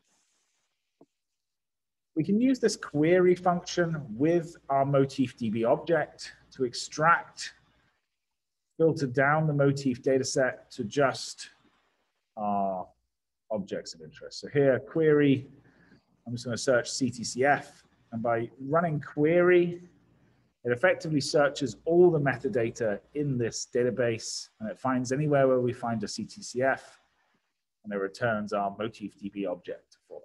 So we can see now we have 19 CTCF motifs, 12 of them associated to human, only 1 in mouse, maybe 3 in Drosophila. This can be a little bit of a pain because we've got 12 CTCF motifs. There's only 1 CTCF protein. The motif is really well known. So what we probably have here is slight variations on the motif, maybe a mutant or something. So we'd have to really inspect it, look at it to work out if it's the motif we trust. Here, mouse, it's clearly just got the canonical motif, so I'd be pretty happy working on that. If I then want to subset this down again, I can use more complex queries, and this is basically just searching this table here with our queries. So here I'm going to say the species I want. I will say the DNA, the transcription factor I want. And I'm also going to filter down to the source, probably from here. I just want to use Jasper 2018. Now it's just given me CTCF for Jasper 2018. And we can see we have one which is CTCF, and we actually have one which isn't quite CTCF. It's like a different variant of it, CTCFL. Okay, so actually this is the one we really want. From a good source for Homo sapiens, and it's actually, if I read it now, I can see the difference between CTCF and CTCFL. So that's MotifDB. A lot of tools use MotifDB. So this is really what I want to show you. So Jasper, as I said, is much more, I'd say well used, much more up to date. And we can see that really by the fact it says Jasper 2020 versus coming from 2030. I can also give you a little, if we go to this Jasper Bioconductor.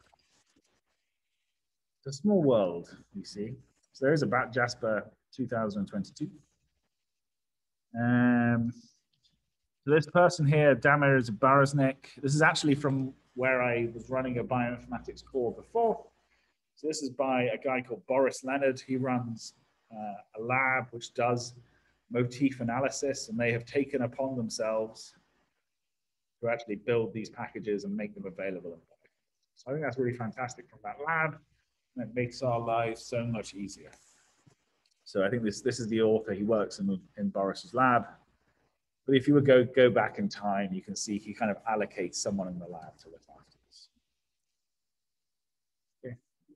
So we can just load the library Jasper 2020.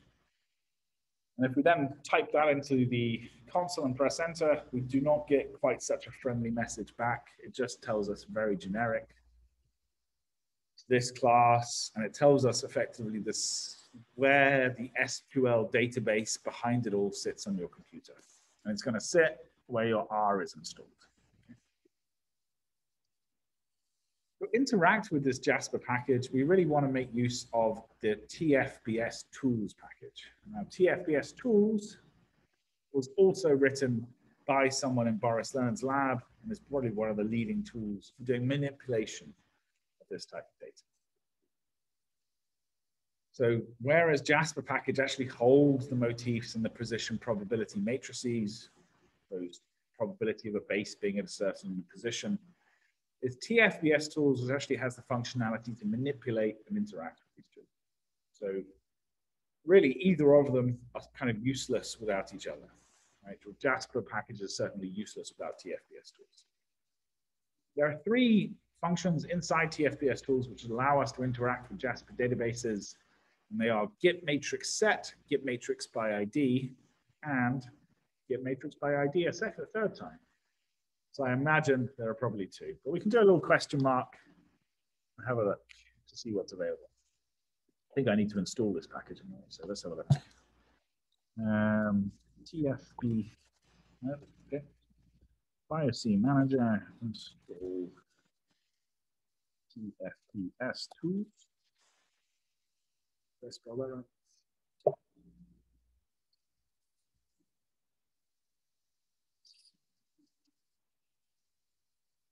In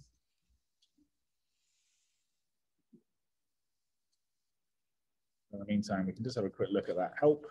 It's telling me to go look at the help for get matrix set.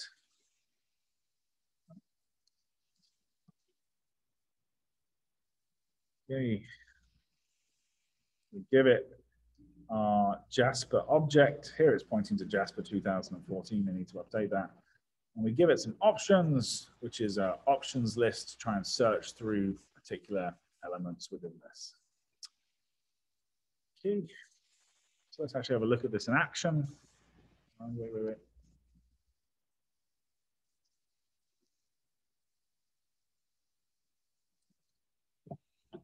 So get matrix by ID and get matrix by name. That was the one I was missing here. Take a Jasper DB object, so what we've just loaded, and a Jasper ID, the by ID, or a transcription factor name. Okay. So in most cases, you're going to know the name, maybe not the ID. But in this case, if I want to look for GATA2, I can do get matrix by name, give it this Jasper object I just loaded here, and tell it I want to look for GATA2, and I get back a PFM matrix class from the TFBS tools. You can also use these types of IDs, these MA36.2. Where you would get these IDs from is really the Jasper database. So I've got it open here. So if you look somewhere in here, we have a matrix ID. This is really small. We have a matrix ID. So you could search within Jasper, find your favorite motif, say, oh, that's the one I want. Find the ID, and then you could look it up inside the Jasper database using this.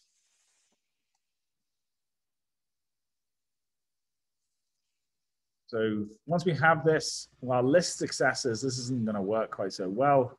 But we can use ID on our TFBS tools object we just got back here, this PFM matrix. And that will tell us the ID of what we have. We can also use the matrix function to extract the position frequency matrix. Okay, which is a little bit different from our position probability matrix, but we can see now how they relate to each other. This will give us back a slightly strange version of a matrix. So we need to use as.matrix to convert it to the matrix we understand. And then we have here now matrix where we have, again, the positions in the motif. So this is the first position, second position, third position. But then we also have not the probability, but actually the frequency. So if we added this up, it's going to be around 3,000. That means they've pooled 3,000 motifs. They've aligned those 3,000 motifs. And they've said in the first position, we see 1,569% of the time an A, 1,490% of the time we see T. And from this, you could just basically divide it by the total to give the probability. Divide it by the col sums will give you the probability. We can also use this get matrix set function to retrieve sets of motifs, which we may then want to test over. We need to specify a list of options for motifs we want to retrieve. And again, we did try and look quickly. It is a little complex. Maybe we'll come to the end to save us time. But effectively, we just need to provide it with a list of options. So we create an empty list here. 99% of the time, these are the two options I use. I tell it that I want to create a collections option. So I assign to a collections slot in my empty list core. This means your core, it's the main Jasper motifs. And then usually I work in vertebrates. So then I say tax group, I want vertebrates. Those are pretty much the two options I set. If you look in the help for get matrix set again, I think we had it open just now. You can actually see, and they probably give us a lovely example somewhere here as well. But it tells us through all the different things we can set. So we can set species, the species source for the sequences in Latin, so like that, or in NCBI taxa ID. We can set matrix type. We could set tax group, we just did. We could set family. All these options we could set. Right? Most of the time, we're going to set species, or we're going to set taxa group to be a bit more generic. Because, you know, we don't necessarily want to only limit ourselves to human motifs. We might want to check generally mammalian motifs. Okay, with these options, we can then do get matrix set, give it our Jasper DB object, give it these options we've just created, and we'll get back a motif list class. And it's that which we'll probably want to use for later. So when we were looking at Jasper DB, there was Jasper DB. Here. We have these on the right. These are originally called web logos. They're actually Seq logos.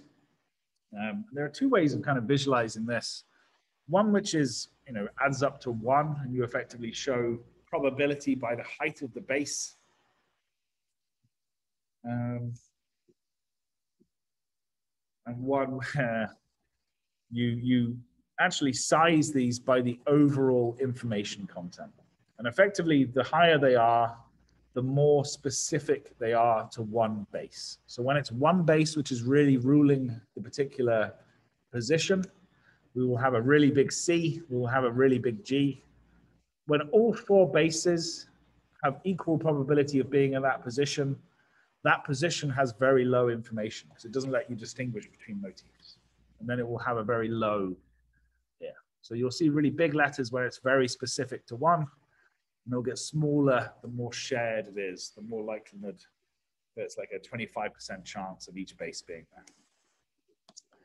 These are really nice to visualize because 90% of the time you will know what your motif looks like.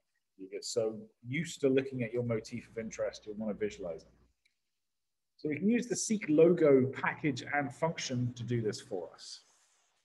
So we can load the library Seq logo, and we just need to provide to it a PFM in this case, so the output from CTCF motif, so querying motif DB. We can take that and pass that, this P point probability matrix straight to seek logo, and we're just going to tell it, don't scale it by the information content. So the information content would be what makes it, how specific it is to one base. So in this case, the C would have this position 5 would have a very high information content. But positions 2 and 3, where it's not particularly specific to any base, would have a very low information content. There you go, I just said this. So information content is going to range from 0 to 2. Positions with equal probabilities for each base will score 0. And positions with only one possible base will score 2. Right? So there's a lot of information. If that position has to be a C, it's a lot of information for us. So if we don't set the IC scale to be false, when we pass our logo to seek logo, we actually get exactly what you would see on Jasper. I think that might be the same motif. So it does look very, very similar. But we can do that visualization ourselves from here.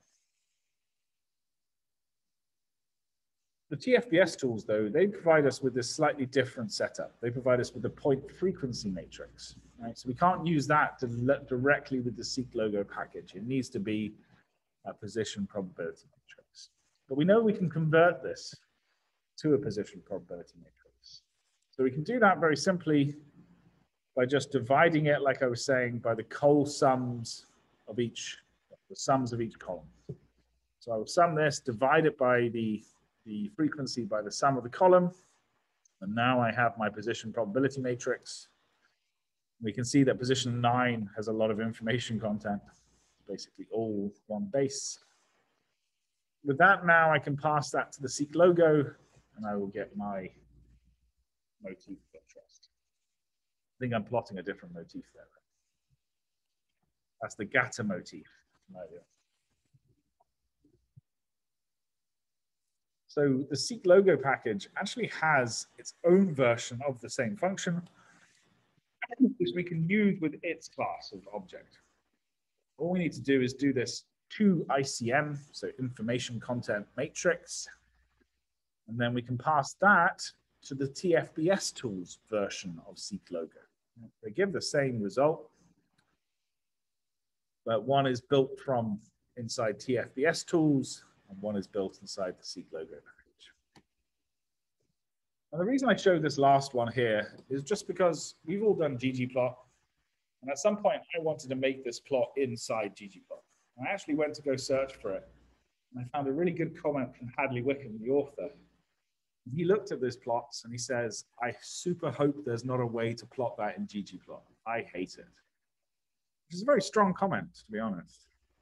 Luckily, someone has developed a package, seek logo, GG seek logo, which allows you to do this type of plot. So in this case, we just need to do library GG seek logo, and we give it again library ggplot. It's going to be a ggplot.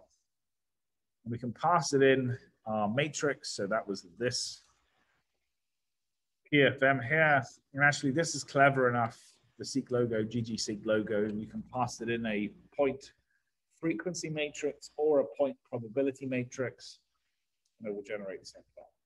The nice thing about seek logo using ggplot is then we can add scales, themes, whatever we want on top of this using standard GG graphics. So it's a very cool way of doing it. I just found it funny that Hadley Wickham really hated this type of plot. I'm going to skip a little ahead to see how I can time myself going through this.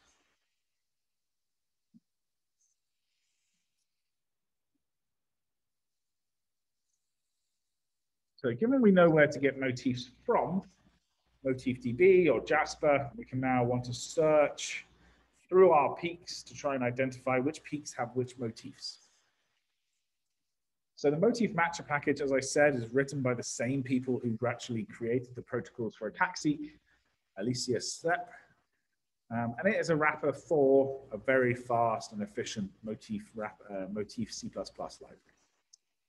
So that means we can use Motif Matcher from inside R. It will call all these libraries for us. We can still use GRanges. We can still use range summarized experiment objects, but it's going to give us the payoff of C++ under the hood, and return the result to us. Another cool thing about Motif Matcher is it calculates the cutoffs we need to define a motif. We don't need to upfront know what our enrichment or what our p-value for finding a motif is. It will set all this dynamically for us. So first, let's retrieve a set of motifs. I'm going to set my options. I'll take vertebrates. Collection will be core. I'm going to set all versions to be false. And that's because you're going to have version 1, 2, 3 of a motif. This is just going to trust that the last version of the motif will be accurate. So then we can do get matrix set on our Jasper option, on our Jasper DB object, give it the options, and I've got my motifs that I would then want to use for further analysis.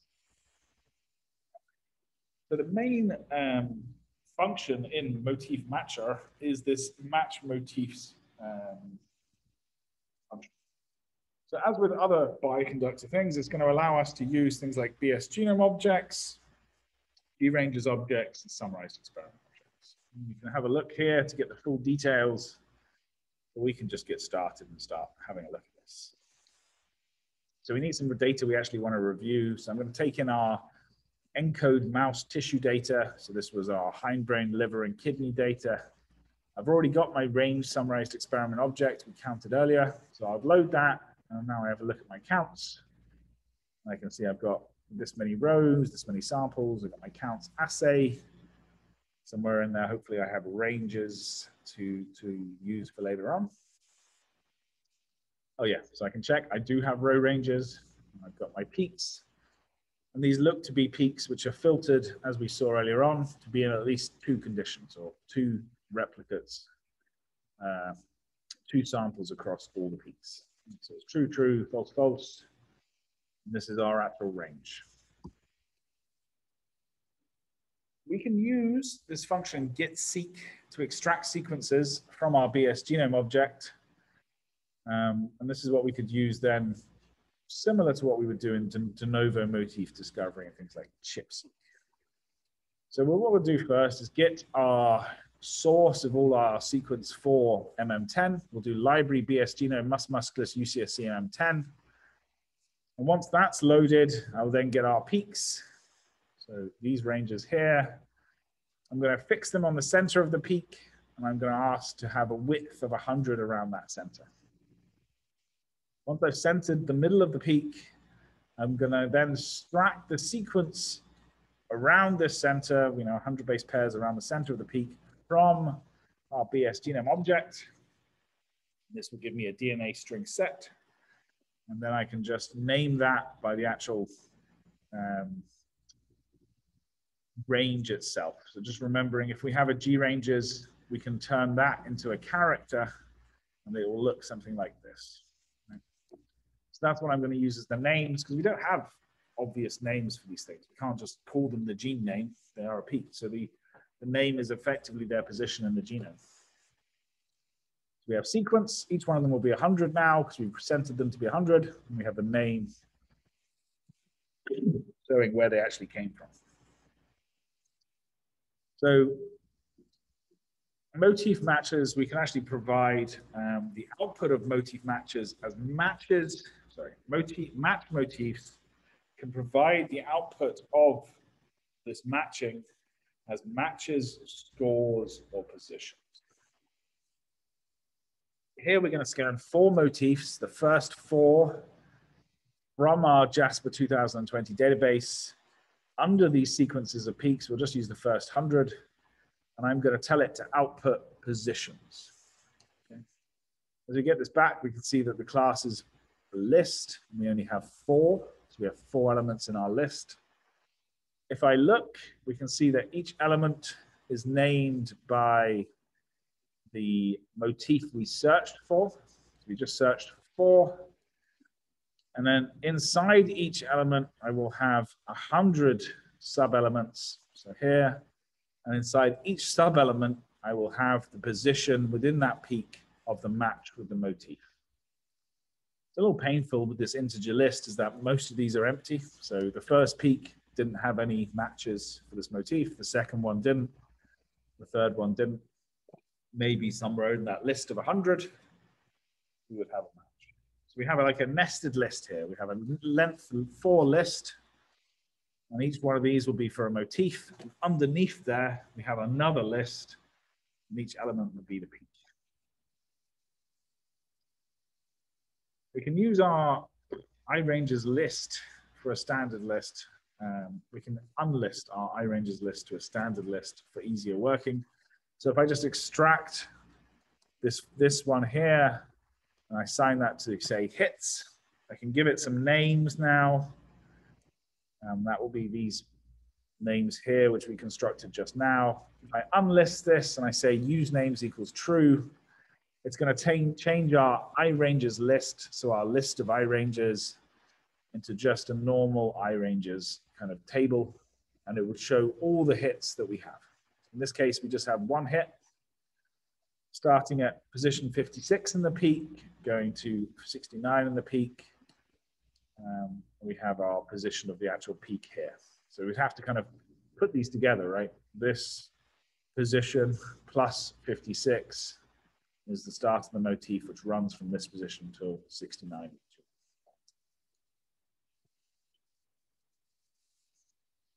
We may, actually, a lot of the time, we just want to know whether or not we have a match in a peak. We don't necessarily care where it is in the peak. We just want to know this peak has this motif. So we can do that by changing the out parameter now to matches. So if we do match motifs and give it motifs to scan and the sequences we want to scan from, say out equals matches, we get a different class back, and we get a summarized experiment class back. We look at this then, we can see we have 36,000 rows, which corresponds to all our peaks. And for every column, we have a different motif.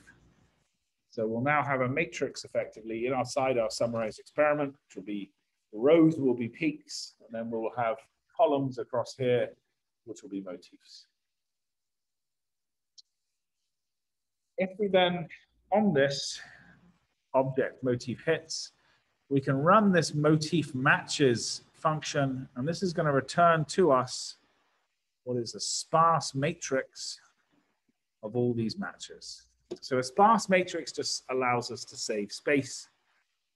Once matrices get too big, they actually do take up a lot of space. We don't need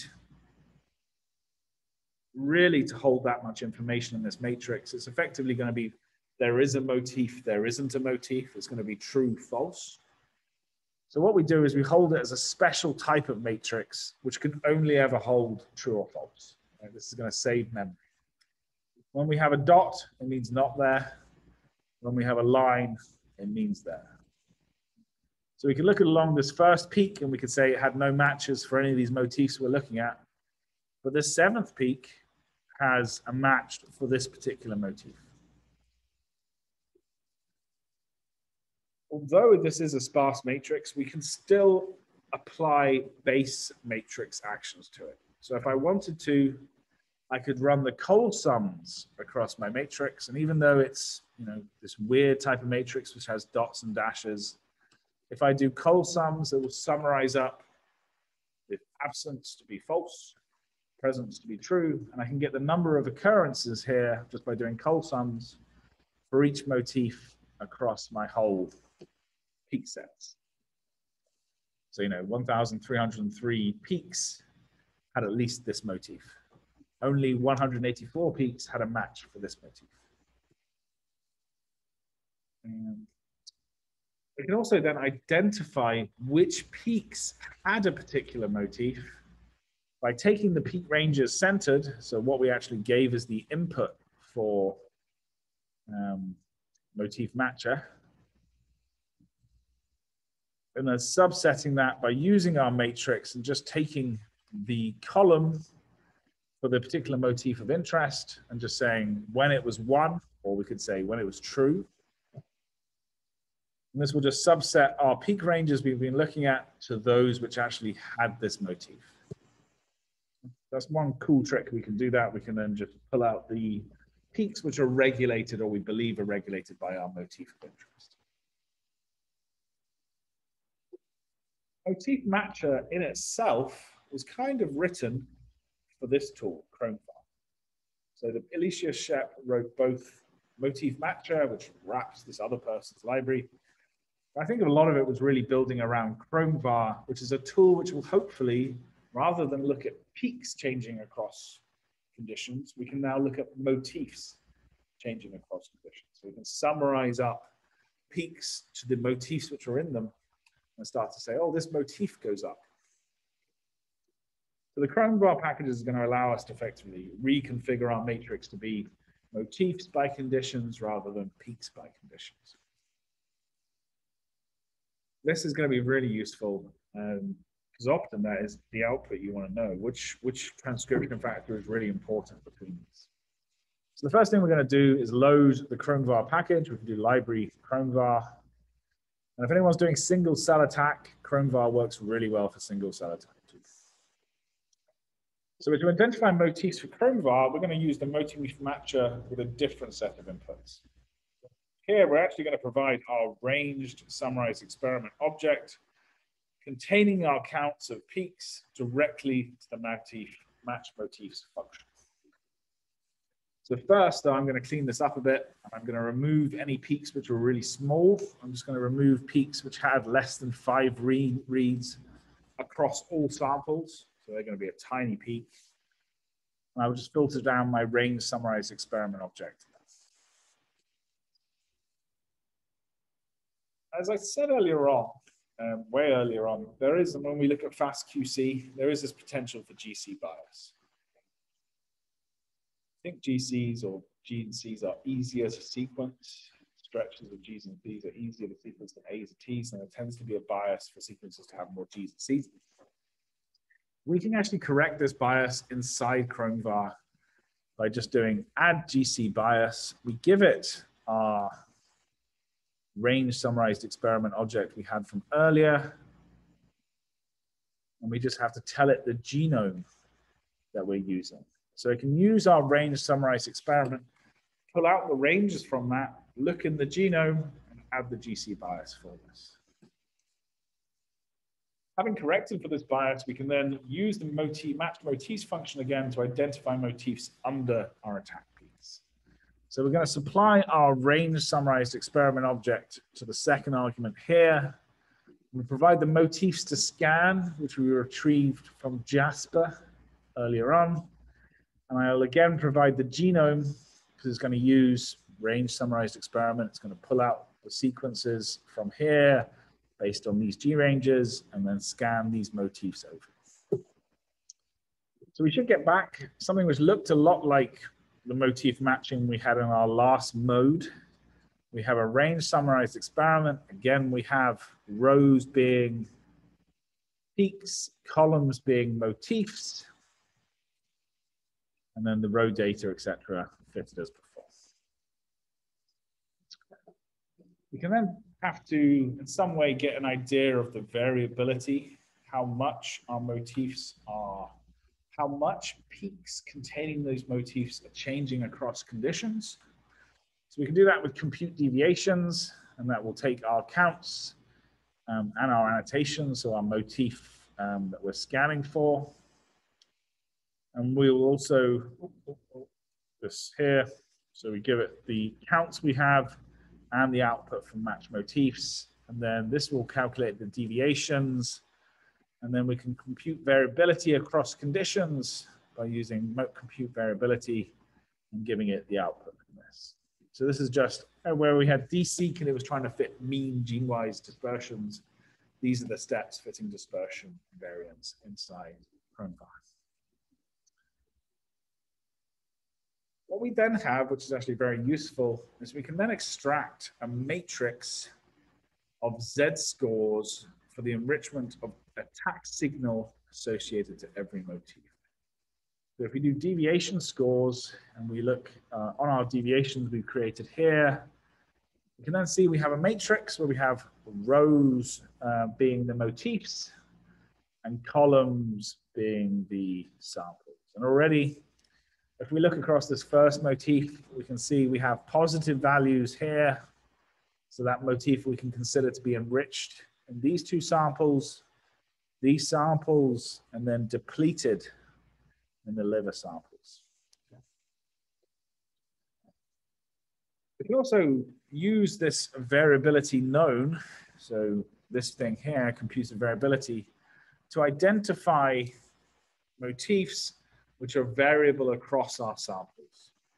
So this doesn't necessarily mean variability within our groups, but variability across our samples. For single cell, that's really useful. You want to know which motifs are somehow very variable across all your cells.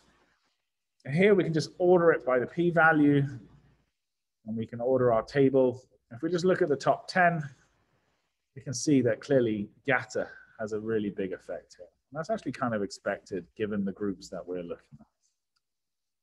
I think we have that there, what these are. Okay. So we have variability, we have p-values and p-adjusted. What we then might want to do is try and merge these two tables together. So we can take our top 20 most variable motifs, those which seem to change most across our groups, merge that with our deviation scores, and now we have a table which contains both our actual top most variable motifs and then the scores for each sample. So in this case, we can see GATA and GATA2, they are very down-regulated inside hindbrain or kidney, but we know GATA is really important within the liver. We can see here it's very upregulated. So in this way, we can use Chromvar to kind of summarize our counts across ATACseq to motifs, and then we can start to see, well, which motifs have attack signal changing across conditions.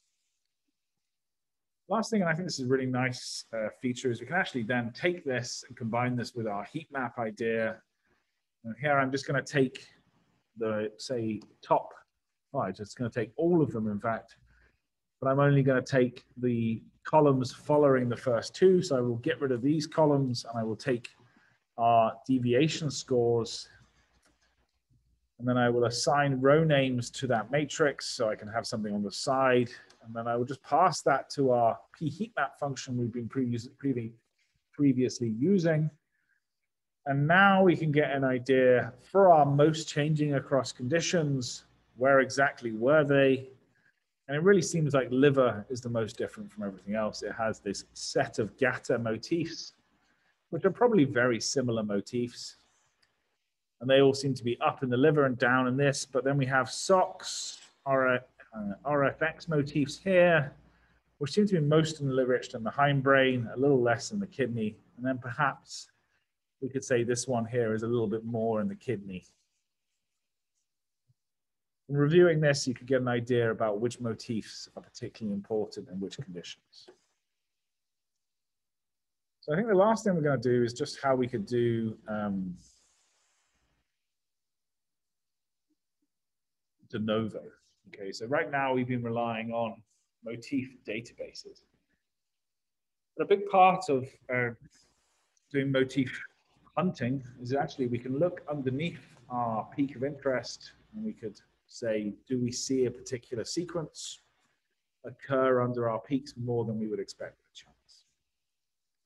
There are lots of tools to do this, and there are some built into R, but most of them don't work particularly well.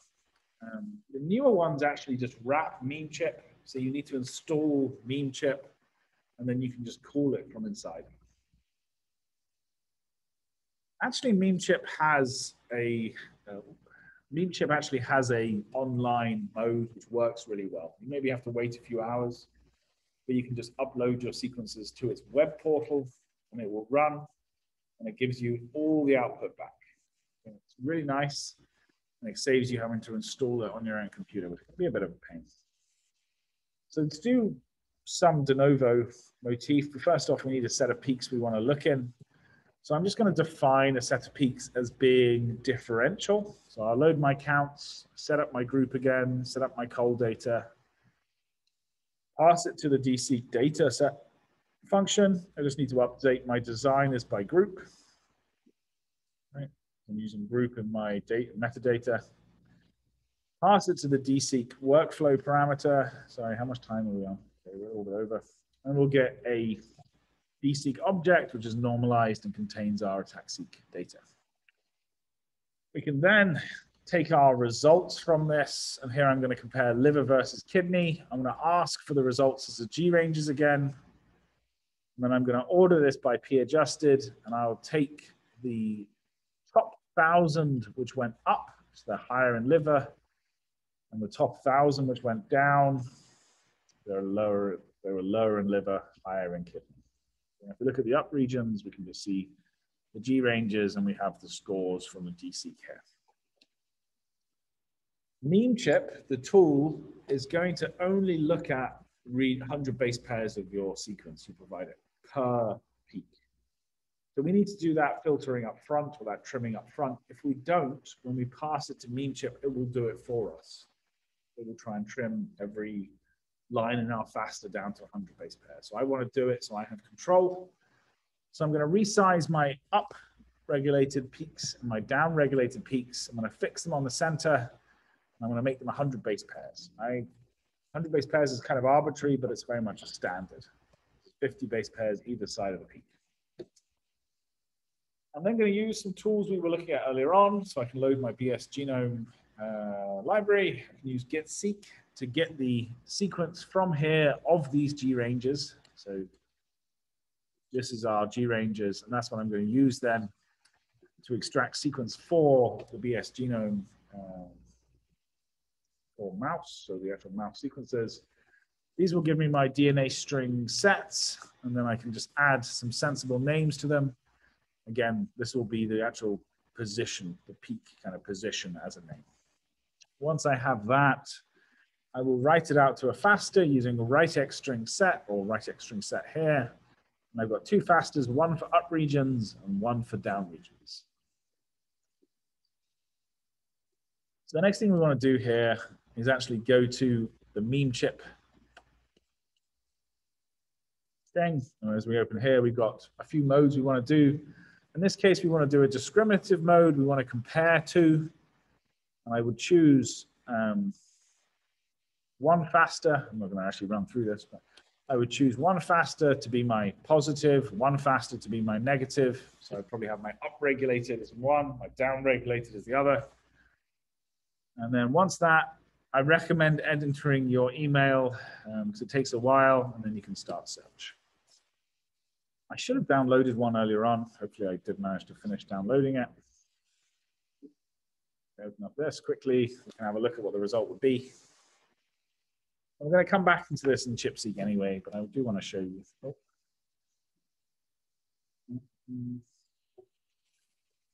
MemeChip here. And there should be an index, an HTML file.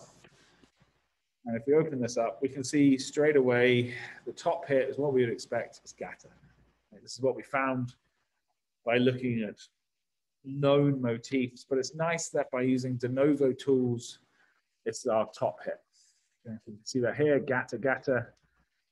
Also show me like all the variants it found.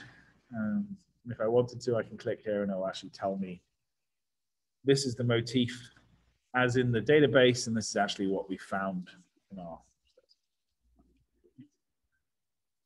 I won't go into too much detail. We'll come back to MemeChip maybe in the ChipSeq, but the front page of it will tell you what your big hits are. And then there are so many ways you can kind of dig down into various parts of this. It's got a lot of different ways of interacting. One of the nice things, and one of the reasons I don't mind using this web portal is that it gives us all the different commands it runs while it does it. So we're not just passing it to a black box. If we downloaded MemeChip and ran it on our computer, this is what it's like. Okay.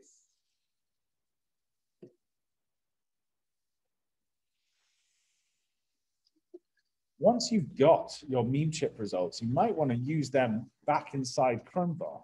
Right? You might want to re-import them back in and use them as your standard motifs. There's this wonderful tool, a wonderful name tool called Universal Motif, which allows us to do a lot of this. You just need to install it. It should be a Bioconductor package, and once it's installed, we do library Universal Motif. And what this has inside it is a set of reading functions for different motif tools. So here we have read mean. It probably has read Homer. I think it has read nested Mika. And we just need to point to the mean file, which was in our result. And it gives us back a list containing all the information on every single motif. If we then want to use that as if it was a TFBS tools set, like just like it was coming out of TFBS tools, universal motif has this nice function, convert motifs. And we can just pass it the motifs we've just read in. And I just tell it I want it to be a TFBS tools PWM matrix. And then it's going to convert it to that format. And again, we could just take this and pass this back to Chromevar, use it in our other analysis. So I think this is a nice way of combining de novo and known, and then using that as your final result. So all that together, have some exercises if you want to run through, and we have some answers as well. I do recommend taking a look at the answers for this course because I think some of them are really useful, and especially in some of the QC for the ATACseq. I use the original data from that paper in the actual what I present. We use Christina Leslie's data from MSKCC in the exercises, and it's really high quality data. So it's lovely to see quality control with that and actually see what it looks like. So that's the end of the sessions today. I'm going to end it here. Stop share.